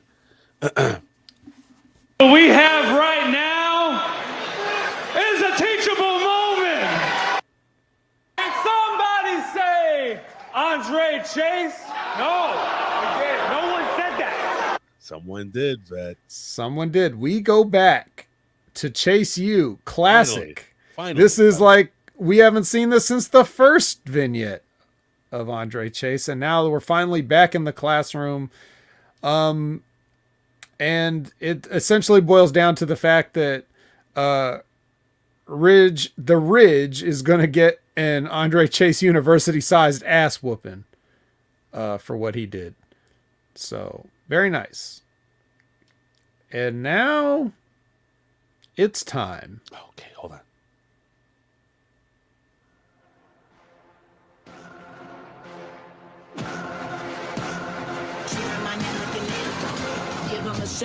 Ladies and gentlemen, the greatest debut in NXT history. The one, the only, your future 4-time WWE Hall of Famer, Nikkita Lyons.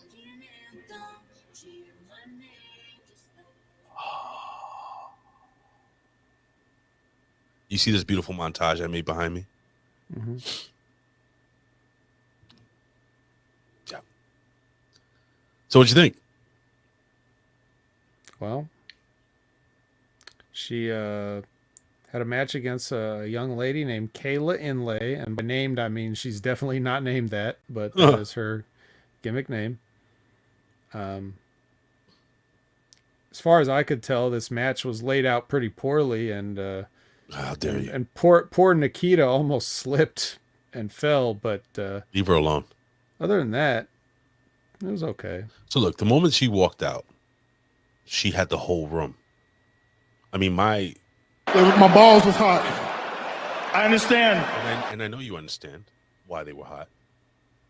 She walks in. She owned that arena, number one. She was just like, and number one, I didn't know she was that big. In a good way. I can't explain it. She was a big, strong girl. Just voluptuous, beautiful. I love the way the crowd was chanting her name. She's very quick for a girl her size. She's very strong. I mean, it's just perfect. I mean, we talk about our Bruno Sammartinos. We talk about our Dwayne The Rock Johnsons, our Stone Cold Steve Austins. We talk about these Jay Whites. Nothing compared to this. This was the greatest thing I've ever seen. Forget Tony cakes. We have lion cakes now. You know how fucking delicious lion cakes are? They're meaty. How delicious. They're fucking meaty. Meat cake? Meat cakes. But this is a lion cake. I thought she was incredible, dude. Maybe I'm looking at it through rose-colored glasses. Meat glasses. Meat-colored glasses. No, but I really did like her. I thought she was really good in her debut, on her TV debut or whatever the fuck. And the people were just eating out of the palm of her hand. And she was. It wasn't a short match. She did a lot in that match. What did you think of her finisher? It went viral, by the way. Yeah, she did like damn near look like a Trouble in Paradise of some modified Trouble in Paradise, Jim Ross might say. As you can see here, she drops her voluptuous thigh across the throat of her opponent. Well, that's not a finisher. That's just a that was her pin, finisher, right? Well, that was her pin finisher. It's like a leg drop. It's like a split leg drop. Somebody else used to do that. Who used to do that? Female. Melina used to do that. Yeah. Well, that's her finisher. It works. Yep. I'm pretty sure her finish was that kick, but nonetheless, I've seen her a handful of times now, and this wasn't even, I wouldn't say her best outing, but for a debut get over match, this was I thought it was kind of bad. I felt like she should have just crushed the girl. Right? Yeah. Yeah. Like it should have been like just all her. I don't need to see any offense from this inlay. I don't need to see Nikkita selling right here at this point. Like that's not what we need to see from her. We can do that down the road. So whoever agented this sucks. Gave the other girl too much. Yeah, it was not good in that sense. Right. I agree. But what do you think of her outfit? Well, the first thing I thought of her outfit was, well, I know Ray loves this. Like I was just thinking the whole time I was watching this, like how gross this was going to get. Oh, she keep you warm at night, brother. I want a review from Lizbeth here. The sole voice of female reason here in the chat.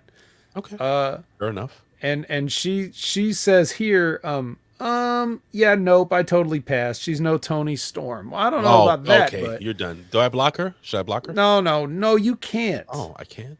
You can't. I can't. It doesn't let me block cannot her. afford to block Liz. I don't want to block Liz. She's one of my favorite people. So. But how do I block her? I couldn't tell you. I don't manage the... I want to see Nikkita Lyons and Tony Storm on a thong and a pole match. And the winner has to put that thong on. That's it. Okay. Anything else you'd like to add before we move on? Oops. Yeah. Okay. So, last chance before I get to Duke again. Oops. There you have it, Giggity. ladies and gentlemen. Giggity. Lady and gentlemen, there you have it.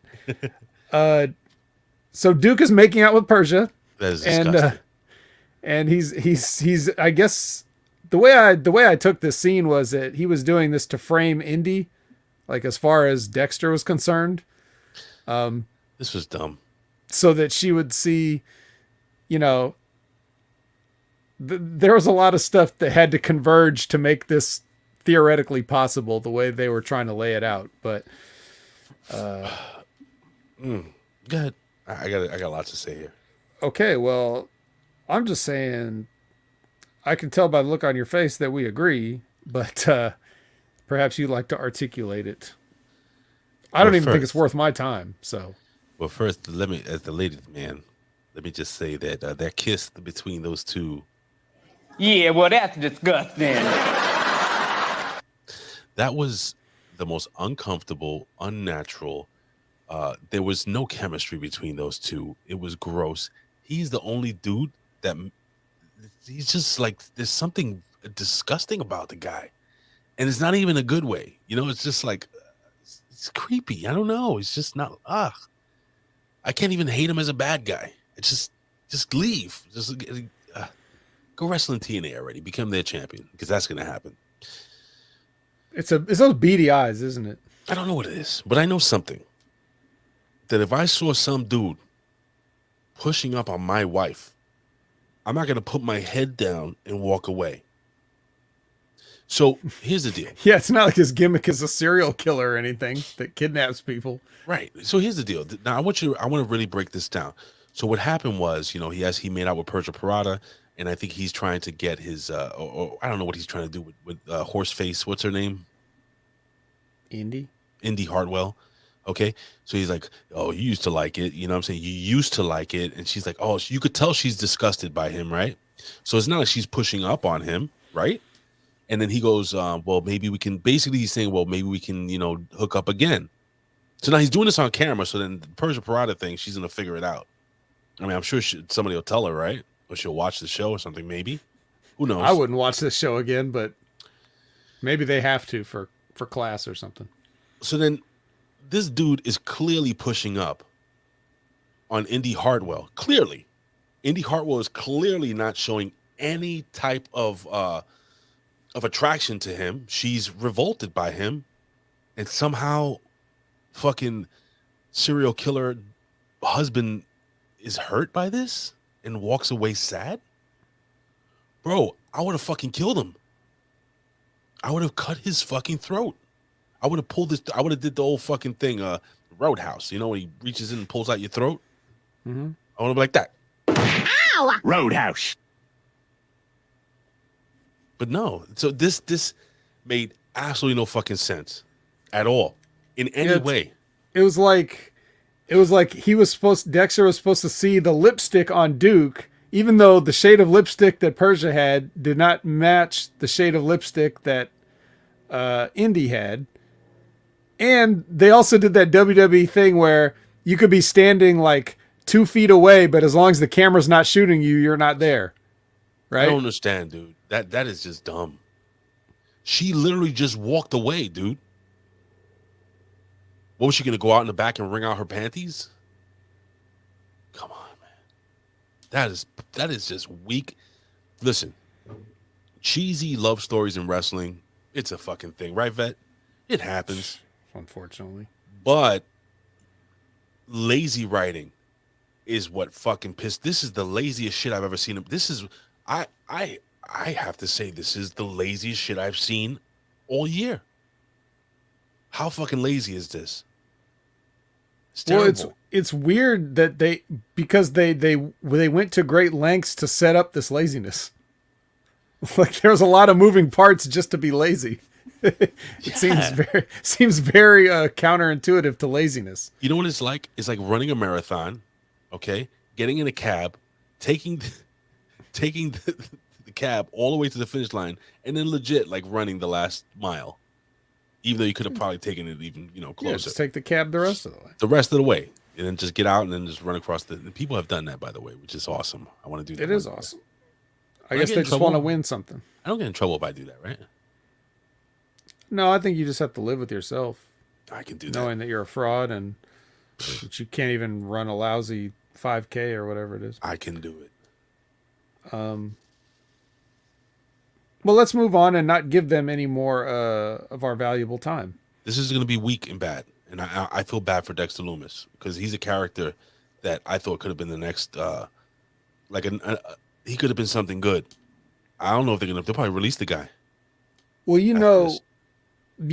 right? Like, as soon as NXT 2.0 started, Dexter Loomis was just shoved to the side immediately. They were doing stuff with him every single week before this, and I can just see the whole, the Vince and Bruce shit, and then they're just like, I don't get it.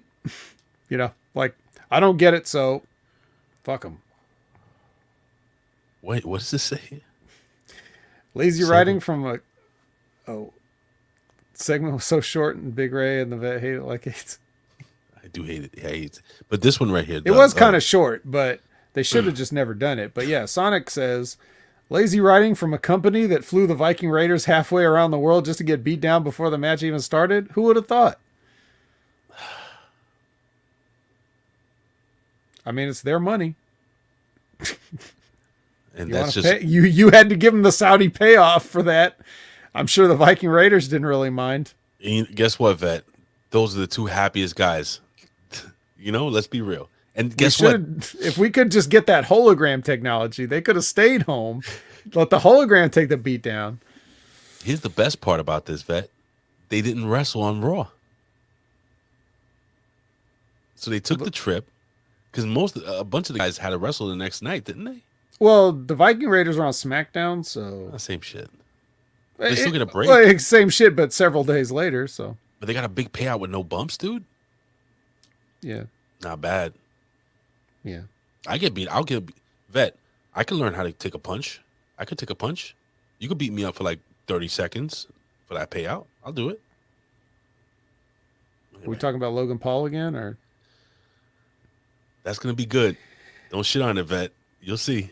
Okay. Steal the night. So the Ridge responds, or rather, Robert Stone responds for the Ridge to the comments earlier from Andre Chase. Hold on. So what's his name? Easy E. What do they call him again? Eric Bischoff? No, the guy that's just doing the play by the promo, the manager.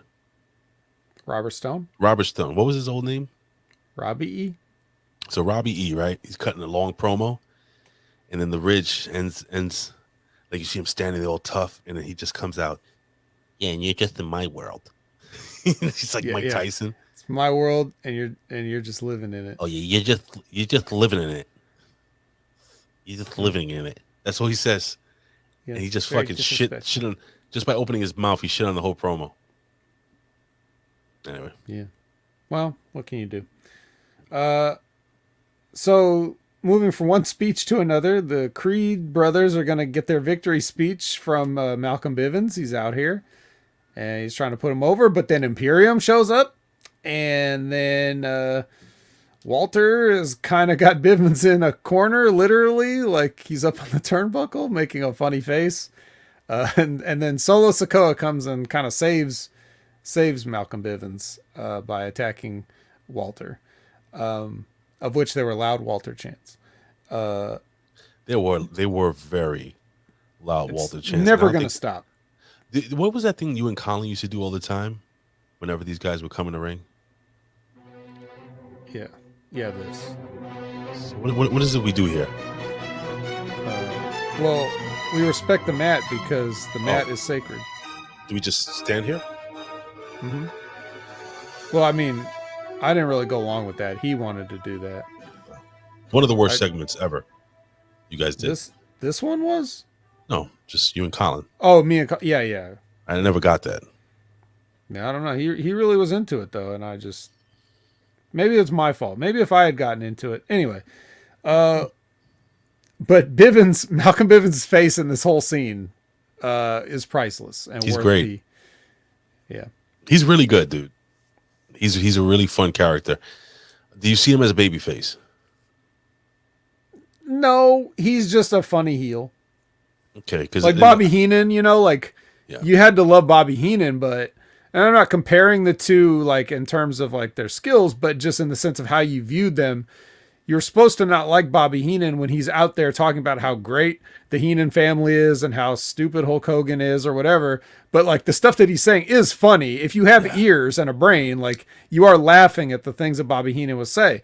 And Malcolm Bivens gets his little things in here and there while still doing the heel business. So true. Was there another manager that was able to get? I can't think of another manager that was adored and hated as much as Bobby Heenan. Like I'm trying to run through a litany of managers like Jimmy Mouth of the South Hart, Jimmy Valiant.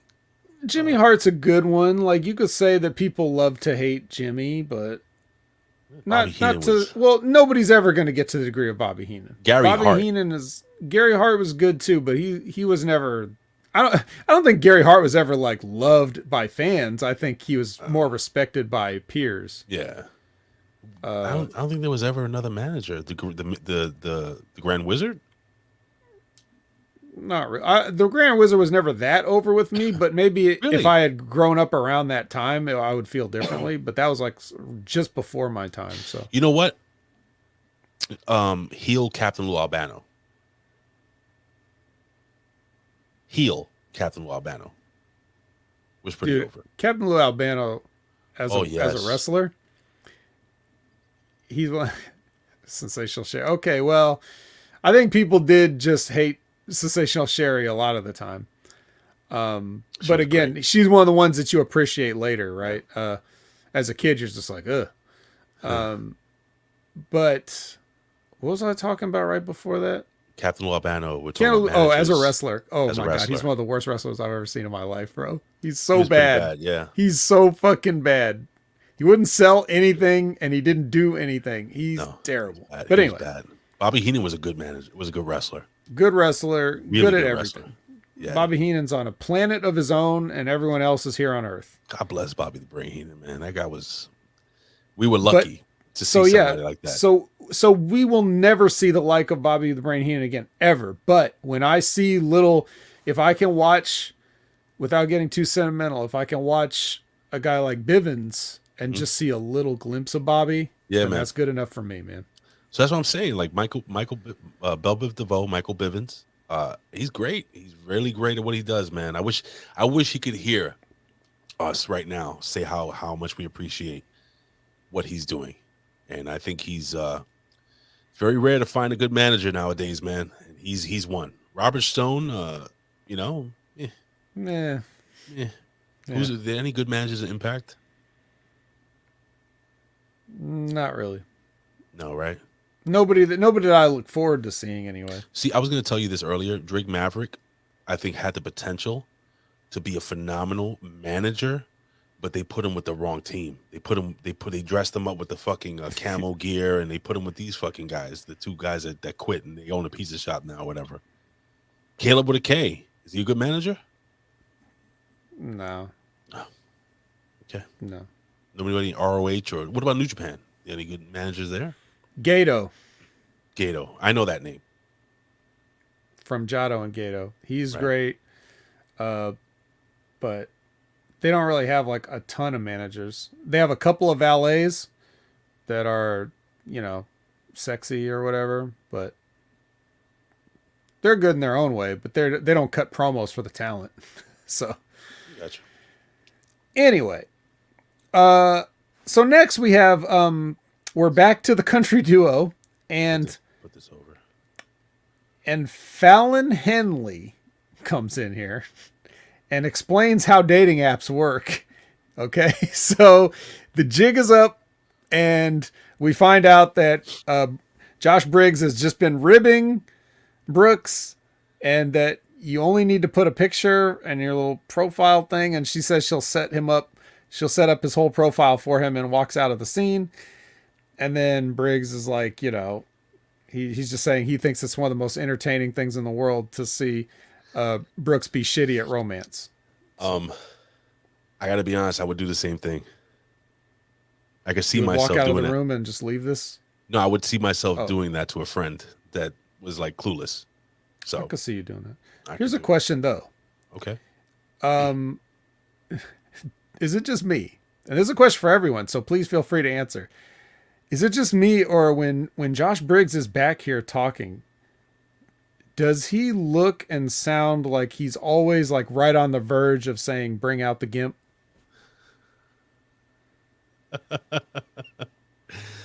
Yes. Like there's something aggressively backwoods about the way he's breathing and talking here. And I'm afraid he's gonna say the N-word. right. It's all white people around, but still. I feel like he's about Close. to, I don't know. But then He's again, like- but the K sounds like he's the one that likes Caden, so maybe he's cool. I agree. I think Jensen's gonna end up. That Jensen's the one that got ribbed, right? Yeah. Jensen's the one. He's gonna end up with the chick that's like a sister to them, that's helping him out. I'll set up your profile. She probably likes him. Fallon Henley, Oh my God. who also just so happens to help out at the bar that they go to. This is gonna happen. Henley is gonna profess her love to Jensen, right? But Jensen is really in love with little Shorty G, right? Shorty G is gonna now fight. She's gonna find him. Chad attractive as Gable. well. You're talking about Chad Gable from Oh, Alpha. what's her Academy. name? The little African American girl that's delicious. What's her name with the green hair? Caden Carter. Yeah, Caden. That's the one that Josh Briggs likes. Oh, Briggs. Oh no, I think Briggs is gonna end up. I'm sorry. I think Briggs is gonna end up with the girl that's the bartender. Like the bartender's gonna profess her love because she's helping him out, but I think she has a crush on him. Does that make sense? I think Briggs is going to end up with a pig in a barn somewhere. No. The way he's breathing, like he scares me. Like, do you want to report this? I mean, they've got security cameras all over the place, which we know because after we see Dolph Ziggler bouncing up and down, Mackenzie is with Joe Gacy and Harland, and she has security footage to show the guys. And I'm thinking, oh, so there are security cameras at this facility. Interesting. They could have come in handy like at least 100 times this year alone that we've been watching, and we're only into February, so. Yeah, but in this footage, we see them, the Gacy and Harlan, they approach a Draco who's minding his own business as a black man working out in the middle of the night in the gym. Now that I think about it, when I'm listening to Gacy doing this promo here, I think he kind of wants to bring out the gimp too. Maybe they should go recruit Josh Briggs. I think they were looking to rape the young man, to be honest with you. They're very uncomfortable. Right? I feel very uneasy for this kid. Yeah. I thought Harlan had a full-on erection, but It was just out of screen though, right? Is that what it was? thankfully Yeah. We didn't. It's the angle. Because I didn't want to. I will never watch. Speaking of full-on erections, and I'm not trying to be funny, but I will never watch the. Remember when Hulk Hogan defeated the Iron Sheik at Madison Square Garden for the title? Mm-hmm. I will never watch that match again the same. When a friend pointed out that when the Iron Sheik had Hulk Hogan in the camel clutch, he had a full-on gimmick. Like the head was touching the camel on his trunks, if you know what I mean. Well, he break your back, make you humble. Oh, he fucking your ass and making you humble. Humble. Yeah. What do we got next? Next is, well, speaking of erections, maybe Ivy Nile and Tatum Paxley do something for you. Exactly. They get to take on the K-Sounds. The K-Sounds do something for you? Maybe a little Iron Sheik in the pants? Little Caden girl. The African-American girl. Yeah, she's... Caden Carter. She's Caden cute. Carter. Caden Carter. Caden Carter. Ooh, Kate shit. Sounds. Caden Carter. I feel so bad for what's her name? Little what's her name? Ivy Nile. Are they kind of? You think they're kind of like just? All right, it's not gonna work. She's too short. No.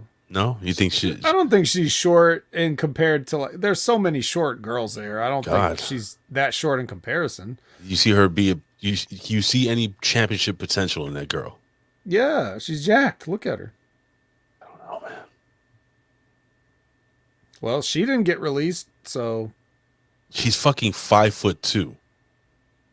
there's a lot of 5'2s. Dude, how tall do you think Casey Catanzaro is? 4'11"? I mean, they're all small. They're all smaller than they look anyway. So that's beside the point. The point is, I would say that Ivy and Tatum need to work on their double team move, but it doesn't matter anyway because Paxley gets choked out for losing this match by Ivy. So, okay, now she's out of the Dusty Cup. But was she ever even in the Diamond Mine? I mean, where did the hell did Tatum Paxley come from? First of all, that's nobody's name in the universe. I never. Second of all, where does she come from? I don't know. She was dressed. I was like, oh shit. It's funny because I was like, oh, is she in the Diamond Mine too? Because I was like, she's doing the fucking slow push-ups. She's wearing kind of similar gear. At least they did that. Yeah. Not no more though. She got choked out. You like the behind the back choke? You like that? I like it. Persia Did Ivy seem even more jacked and cut than before too? Like, am I just imagining that? She seemed thicker, much thicker. If you can't get taller, you got to get wider. So Casey, she's short too, right? She's 5 feet tall. And if you go with the plus 2 inches rule, that's 4'10". What's the other girl? Which one? Caden? K sounds. Is that with a K or Caden? Yeah, Caden Carter. Caden Carter. Let me see how tall with a K she and a is. C. She's 5'2". Build at 5'2". So yeah, these girls are kind of small. Persia Parada, who's a big girl. I'm just looking at their heights and shit. Persia Parada is listed at 5'11", and I guess the biggest girl would be Raquel Gonzalez, and she is 6 feet tall. Yeah, I don't think she's 6 feet tall, but when you stand next to all these other small girls, you could get away with saying that because she looks like it. Right. Well, And she wears heels sometimes when she's not wrestling too. So, who's a girl that you think looks pretty big? Like Mandy Rose. How tall you think she is? oh, Mandy Rose has to be like 5'1" or so. They say 5'4". Say 5'4" for Mandy. 5'4", yeah. I guess she does seem pretty short though. You think so? I'm trying to think of one more. Indy Hartwell. She's tall, right? Indy Hartwell 5'7". 5'10". I don't believe it. Anyway, Zoe Stark. Well, the face is probably a foot long at least. Zoe Stark's a big girl too, but she's only 5'8". Wow, interesting. Okay, so that you're right. They're they're all pretty tiny women. So I guess you can see this girl, I guess, being a champion one day. I don't know. Yeah, let's not write her off yet. Okay. Because the way I look at this, just to put a bow on this little piece of business, we know that Ivy Nile and this random partner are not winning the Dusty Classic, so they got to lose at some point. So they can at least make an angle out of it to where it's like, okay, now I'm going to turn on my partner to get myself over type thing, you know? So that they did it here. Not saying it's right or wrong. I don't really care. Backstage, Malcolm Bivens appreciates Solo Sikoa's help and goes for the high five, but he just gets left hanging on the high five. Again, Bivens, great. Just sitting here making the face and Mackenzie looking at him, and this was gold. It's gold. Yes. I can't do it. Can you do it, please? I love gold. Oh, yes. Very good. I can't do it like you. Ivy now does not understand she is small. Can you say tight like a tiger? Stoit. Teuger. That's fucking phenomenal. That's really good. What else do you do? I don't know. It's situational. That's like spot on, though, dude. Well, thank you.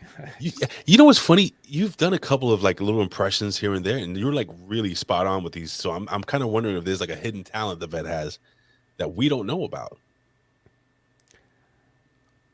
I think I have a okay ear for voices, but I can't always reproduce them, and I don't practice them because I don't know because I know what I sound like in my head, but you know when you hear your own voice is different, so I don't know what everybody else is hearing. But if you tell me it's good, it's like I think I sound spot on like the Undertaker when I do my Undertaker, but I don't know. Can I try? We'll give it a go right now. He's in the Hall of Fame. Can you believe it? Do you think the Undertaker is? Do you think he's going to be the only guy? Do you think he deserves to be in the Hall of Fame? Well, of course he does. The reason I say that as a joke is because, like, the Undertaker, you know, they make the announcement, and then I see just random people on social media saying how they think that this is, of course, the Undertaker should be in the Hall of Fame. And I was just like, who the fuck asked you? Of course, nobody cares that you think that you agree that the Undertaker should be in the Hall of Fame. But should he be the only one put in the Hall of Fame this year? I don't know. No. What's one of the lines? Depends on who says yes when they ask, really. Give me a line the Undertaker would say, and I'm going to try to say it like the Undertaker.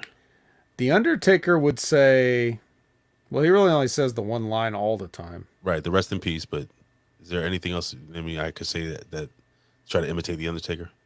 Doesn't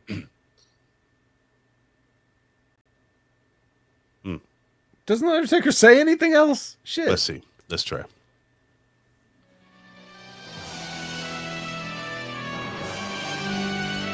I am the Undertaker, and you will rest in peace.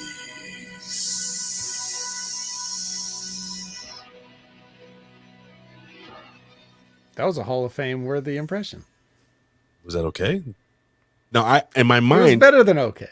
In my mind, I fucking say, "Oh, I feel like I sound like the Undertaker," but I don't know if I never done it. I don't think in front of anyone. I think you could. I think you could say any one thing the Undertaker says. The true test would be if you could sustain it in a conversation, like where you're just pretending to be the Undertaker. But that'll be for another time. What's the song that he did besides Rolling? American Badass. Is that it? Yeah, he did Rollin' Air Raid Vehicle, and then he did American Badass by Kid Rock. All right, let's try this. Hold on.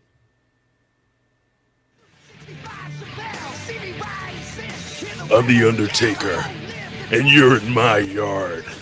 You'll rest in peace. That was good, like the old Undertaker again, but he had like a slightly different register when he was doing that character. We'll work on it. He had kind of a drawl. He used to talk like this. I'm the Undertaker, and you're in my yard, boy, and you will rest in peace. Yeah, that's not bad. Anybody would think that the Undertaker was on this show right now. They would assume that he just took over the show. Okay. Oh, my back. So Dolph Ziggler enters to go from full Iron Sheik erection down to. I had to take my sweater off. I'm sorry. Let's pull my head. Yeah. Good. Continue talking. Down to Kaylee Ray thing. All right. So anyway, he's making his entrance, and then we go to break, and then we come back, and then LA Knight is backstage, and he's trying to do his best for all of us to make up for The Rock not being at WrestleMania this year. He says last man standing again, so look forward to that. And then we get the Tommaso Ciampa entrance. Now, why? Because he's a guy. Here's what I'd like to do. Even though we've already seen the match, for anybody in the chat, if you've seen the match, maybe you saw it, maybe you don't remember, maybe you didn't see it, whatever the case. If you didn't, play along with us. I wrote at the top before anything even took place in this ring. I said, okay, let's put the odds for this match. Over or under 1 chin lock in this match. Now, if you're a betting man, Ray, unfortunately, you're disqualified because you've seen the match already. I have. But just being honest, what would you have bet? Would you have taken the over or the under? I was going to say under. You would have said under 1, meaning Chin lock? 0. Between these two guys? Between Dolphin and Ciampa, yep. The Dolphin. Let's just call him Dolphin. Dolphin? I said Dolphin, but Dolphin and yes. Ciampa. Yeah, what do you think? Over under 1 chin lock. Oh, between both of them. Well, yeah, I mean, yeah, it could count as both, but You got the commercial break. You could go anywhere between 1 and 30. A lot of chin locks. A lot of different chin locks. Front face chin lock, rear chin lock, side chin lock, quarter chin lock, super chicken wing chin lock. Yeah. So, and during the commercial break, when they had the little on-screen picture, I think there were 2 or 3 chin locks. All right. So, okay, well, Frank, you're saying you didn't see it. I didn't ask you that, motherfucker. I said, oh my God. Hey, it's Frank. Oh. You're supposed to bet the over or under here. Not tell me if you saw it or not. I don't care if you saw it or not. If you didn't see it, then bet over or under. Anyways, enough stalling. Frank says over. Okay, I'm gonna start here. So the first chin lock, which already spoils the whole rest of the thing, comes around the 2-minute 20-second mark. I didn't time it exactly with a stopwatch, but I looked at the time that was on my little video player, because by this point I am now on my lunch break at work, and I have switched from DVR, official DVR, to other means. So the timer says from bell, it is 2 minutes and 20 seconds before Dolph slaps on a chin lock in this fucking match. The second was transitioned into less than 60 seconds later after the first chin lock was applied. So we've got 2 chin locks in the space of 1 minute, guys. That's a lot of chin locks so far. far. if you bet, you already won. You already won the over. Now, if you had prop bets on like how you would get into chin locks or who was going to put the chin locks on, spoiler alert, they were all Dolph. But just for the second, the third chin lock comes at 4 minutes after the second one. And the best part about this third chin lock here is that it's right as the picture-in-picture is ending. So all of the stuff that they has during the commercial break, Dolph Ziggler makes sure you get right back into a chin lock as you're coming back from commercial. This man is just a treasure, just an absolute treasure. Arguably, at this point in the match, this chin lock, this third chin lock here, this should be the first and arguably only chin lock in the entire thing. If someone with a brain was putting this together, laying this out. But let's see how it goes, because I'm still watching it live as I'm writing these notes down. So I don't know how long it's going to go or what else they're going to do. But I'm saying, like, right about here where he's on the third one, I would say you would put 1 here, maybe. But then I'm also thinking, like, well, why not? Why a chin lock? Why not a Steiner recliner? Right? Because Braun is involved in this, like in this triangle of guys. So it could be like a ha, look what I'm doing. It's like a fuck you to Ciampa and a fuck you to Braun, right? To do the Steiner recliner. Is a camel clutch or Steiner recliner technically a chin lock? It is, right? It's literally a chin lock, yeah, but technically it's slightly different because it's like more of a back. Yeah, it hurts your back. You're cupping the chin. But that fucks up your neck. It does. But it's a very devastating hold. It's definitely very devastating. So we got just this Dolph Ziggler, dude. He's just multiple double downs in this match. You don't need multiple double downs. 2 bouye spots, like, don't need more than one of those. One of everything is fine. Sure. In a 15-minute TV match, one chin lock, one bouye spot, one double down. Okay, that's all. A sleeper hold that he puts on, Chin I'm lock. going to count that as a 0.5. Okay, Like that's half a chin lock. Where are you wrapping the bicep and forearm around? Well, you see, in a sleeper, it's going to be around the carotid. See, now this is a question. But a chin lock is going to be on the chin. Like you're just grabbing the jaw and grinding on it. So back in the 80s, 70s, so on and so forth, the referee used to check to see that the carotid, to see that the arm wasn't around the throat. Now, apparently chokes are allowed in pro wrestling. You can get choked out, as a matter of fact, with a guillotine, so on and so forth. Well, a sleeper is different than a choke. But the original sleeper hold, wasn't it supposed to be at around the chin? Well, the carotid arteries are on the sides, right? Right here. But They're here. the choke, though, is when you cut off the windpipe, the esophagus. That's illegal. Right. You cannot obstruct the airway.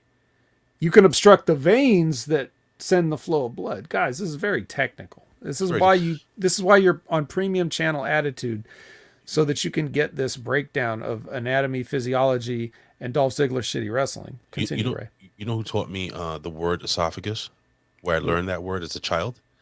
Gorilla Monsoon, when he stated that Ricky the Dragon Steamboat's esophagus was crushed by the bell via Macho Man. Yeah. Will you stop?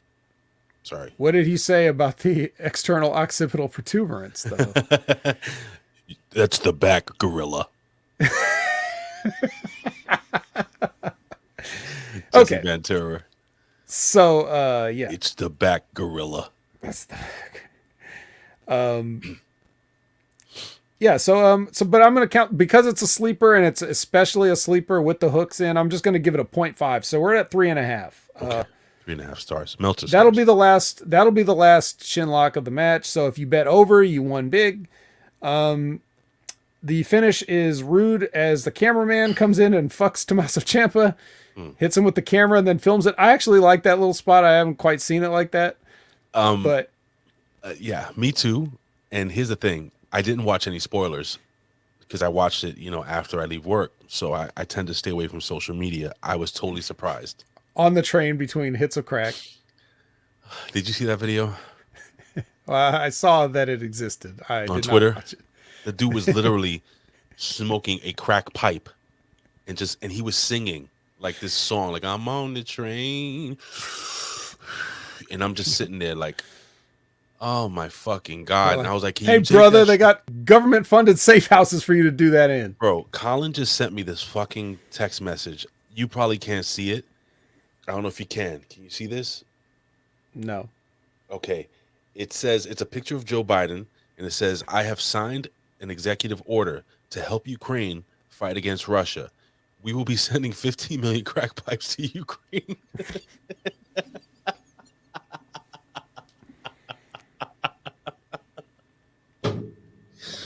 Yo, all right. I'm sorry. That shit is funny as fuck. Oh, I can't breathe. Oh, God. Yeah. Now, Liz has a question. Pal. Sorry. She says, where was Braun? Because he's like, I'll be out there for your match, and didn't show up until way later.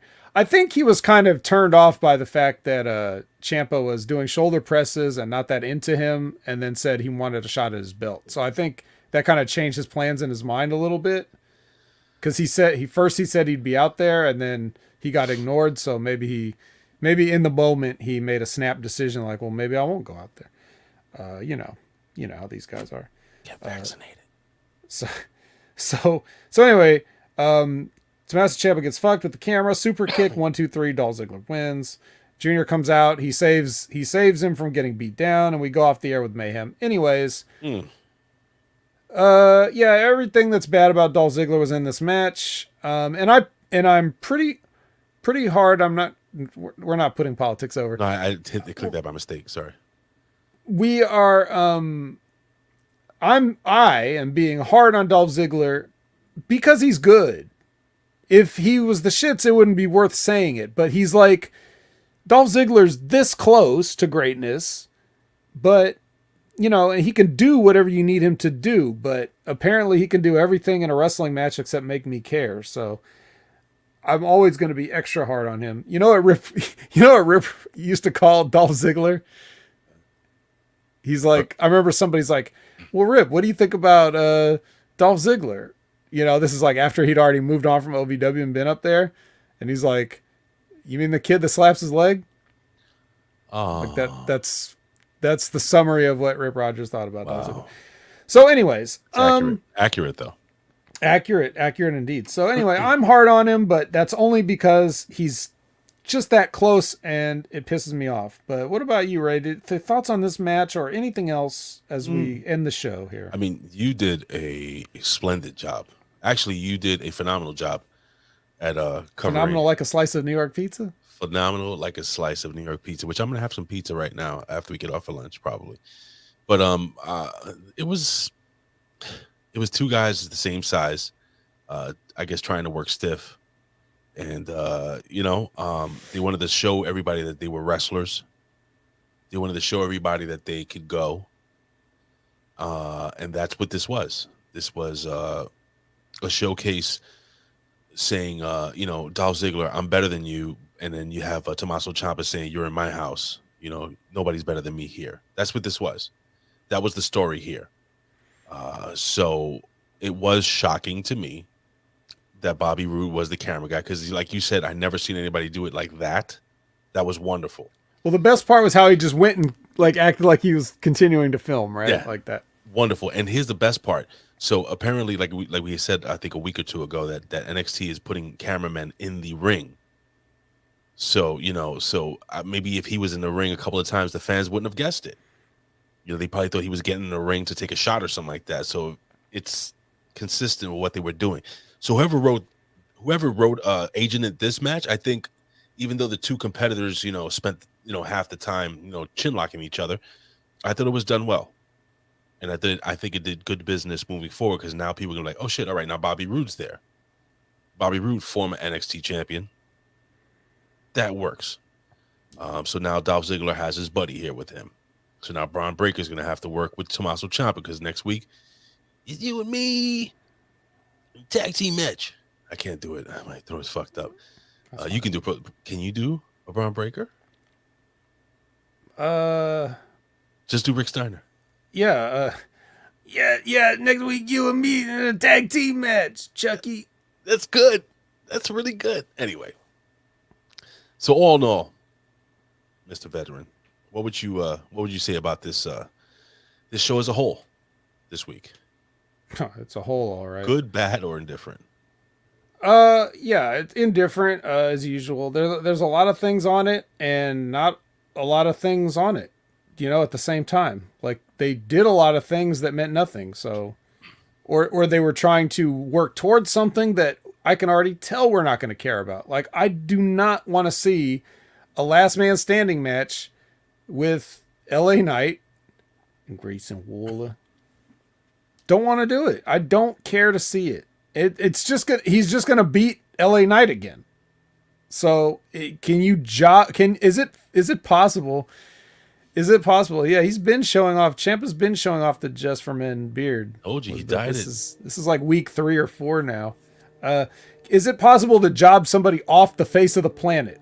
Like, can you job LA Knight enough that he just sort of like fades out of existence, like in Back to the Future, the people in the picture and Marty, like will he just, is it possible? They're trying to do that to him, and they're trying to do that to, what's his name? The serial killer. What's his name? Yeah. Dexter. So it's going to happen, ladies and gentlemen. Anyway, we're going to sign off here, but before we do, I would like to do my due diligence. It's a little loud here. And I wanted to tell everybody to please come by tonight and join me and Colin. See it down here. Join me and Colin for the Ridiculously Random podcast. And it's every night at Wednesday, 10:30 p.m. Eastern Standard Time right here, Hamin Media, or head over to twitch.tv/Ridiculously Random Pod. We would like more people to go there to help us support that channel so that we can build it more and more. But all that being said, we have some breaking news. We will be joined by a third party. Since we are talking top 5 best sandwiches, and what is a sandwich? Is a hot dog a sandwich? Is a sloppy Joe a sandwich? Is an ice cream sandwich a sandwich? That is part of the discussion. But it's top 5 sandwiches, and joining us will be the king of food, our own Rick Vickery, will be joining us tonight on the Ridiculously Random podcast. And it's going to be great because my throat hurts, and apparently Colin is sick too, allegedly. So we'll see. With all that being said, please, guys, again, join us here. I'll leave the ticker down there, and you guys can subscribe, and please join us. But anyway, Vet, it's about time to go home. We switch it up a little bit here. It's always a pleasure. I'm sorry, guys. Again, I want to apologize. I wasn't, I'm getting over a terrible cold. It's so funny. I'm not saying anything about the vaccinations, but I'm just saying ever since I got vaxxed this year, I've been sick more this year than I have any other fucking year. What are the chances? But get your vaccinations. Get vaccinated. Get your 3, 4, 6, 12 vaccinations. I got all 12. And, good luck to you. But Monthly, I just been fucking getting sick every fucking other week. I've never, dude, Vet, I'm never sick. Never. That's not what I heard. Well, in the pants. It's not what I heard, according to this podcast. Well, this year, I've called, how many times have I called out so far in a 12-month period so far? Since last year. At least a couple. Right? I never did that before. Anyway. Vet, are you going to be on any of the shows? No Impact Attack this week. So that was, that made me sad. I guess not. That made me fucking Guess sad. not. Not because of me, guys, just Nope. so everybody knows. I was ready. I had pages and pages of notes. I'll give you a preview. Sure. I think that's the least you guys can. Why don't you do that? Spaceman, I know Spaceman loves his Impact Attack, probably because it's owned by a Canadian company, but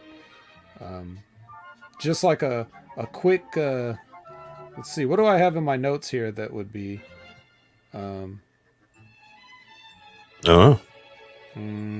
what's good? What's good? What's good? Sandwiches are good. Sandwiches are good. Hot dogs are not sandwiches, by the way. We'll talk about that later. But just because I will never be there, I have to get it in now. you can send us an email at yourrandompod@gmail.com. It's a lot of work. Come on, Colin. You and my wife say the same shit. Colin? I mean, Just call me Vet. Colin. God damn it. This is like when this is almost as bad as when you say you call your wife the wrong name, right? Let me tell you something, brother. That's never happened twice. It's never happened, dude.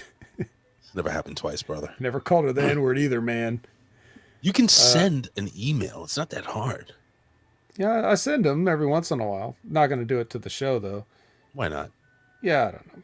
Okay. I'm looking for a good preview for these guys. I don't know. The preview is this: Jay White, Jay motherfucking White, and Ray. Don't forget, make a note now. I want to watch you do it live on the air, where you make a note to yourself that you're going to watch that match with Eric Young for next week.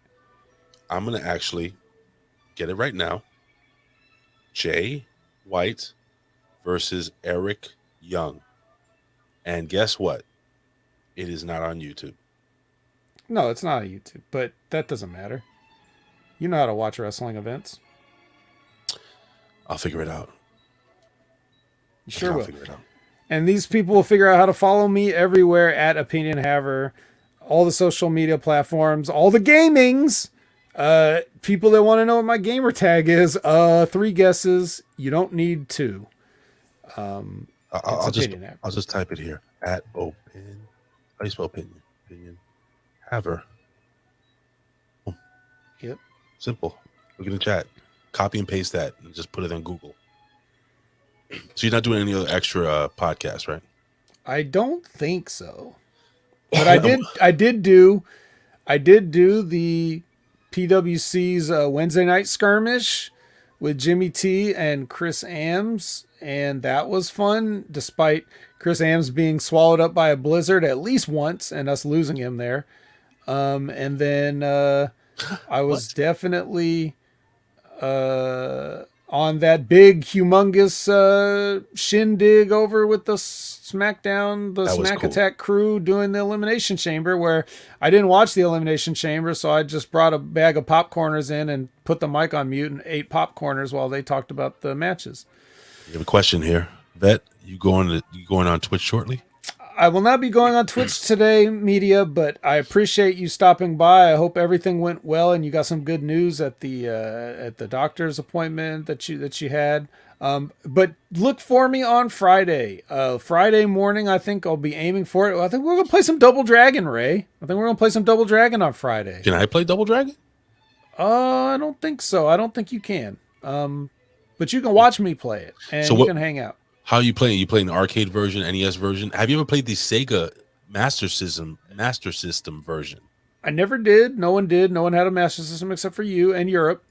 But everybody else didn't have one. We had real systems, and then I have played the Nintendo version. I also have the arcade version. I think I'll play them both. Do you know the secret on the last level? Where it's in between, like, you know, the blocks that try to push you into the pit as you're trying to get to the final boss. If you do a jump kick, I think it's 15 times in between a certain area, your life bar won't go down. Ever again? No, you could just, unless you get knocked off, you can win the game that way. That's all right. I don't need that. I can win the game normally. Oh, see, they're that good? That damn good. I'm the Jay White of playing Double Dragon. Oh, so you're a tall, skinny white guy? Mm-hmm. Okay, I respect that. Thanks. Well, like I said, guys, I'll be back on here. Again, I'm going to rest my voice for the rest of the day. Probably have some pizza. I haven't had any alcohol for like 2 weeks. So maybe if I'm feeling a little better, I'll take a shot. And that's about it. I have nothing really. Follow me at Big Ray Hernandez everywhere. And Vet, thank you for doing most of the talking today. You still did a nice portion. Oh, and Sir Jam just showed up at the last second to show us some love, so we appreciate Sir Jam. What does he say here? What's up, people? Lunch break. Wanted to show some love on the show. Well, guess what, Sir Jam? For your listening pleasure, you can rewind it here on YouTube. Okay, because I'll keep it up for a little bit before I take it off air. Like a dating video. Like a dating video. You got to watch the dating video part. That is fantastic. He doesn't know what we're talking about, but you don't have to. But he will. Well, I always say this every single week, ladies and gentlemen. I would do this for a living, but if I couldn't, I'd do it anyway. Why? Because I love talking wrestling. And in the words of the legendary Bill Apter, we'll see you at the matches. And I'll see you tonight, 10:30. And you'll see the Vet hopefully next week for your Impact Attack. And here on the Next Level Pocket. That's if Colin gets to, producing the Impact Attack. Colin, if you need somebody to fill in, hit me up. I can do that. Just putting it out there. Say goodbye, Vet. Goodbye.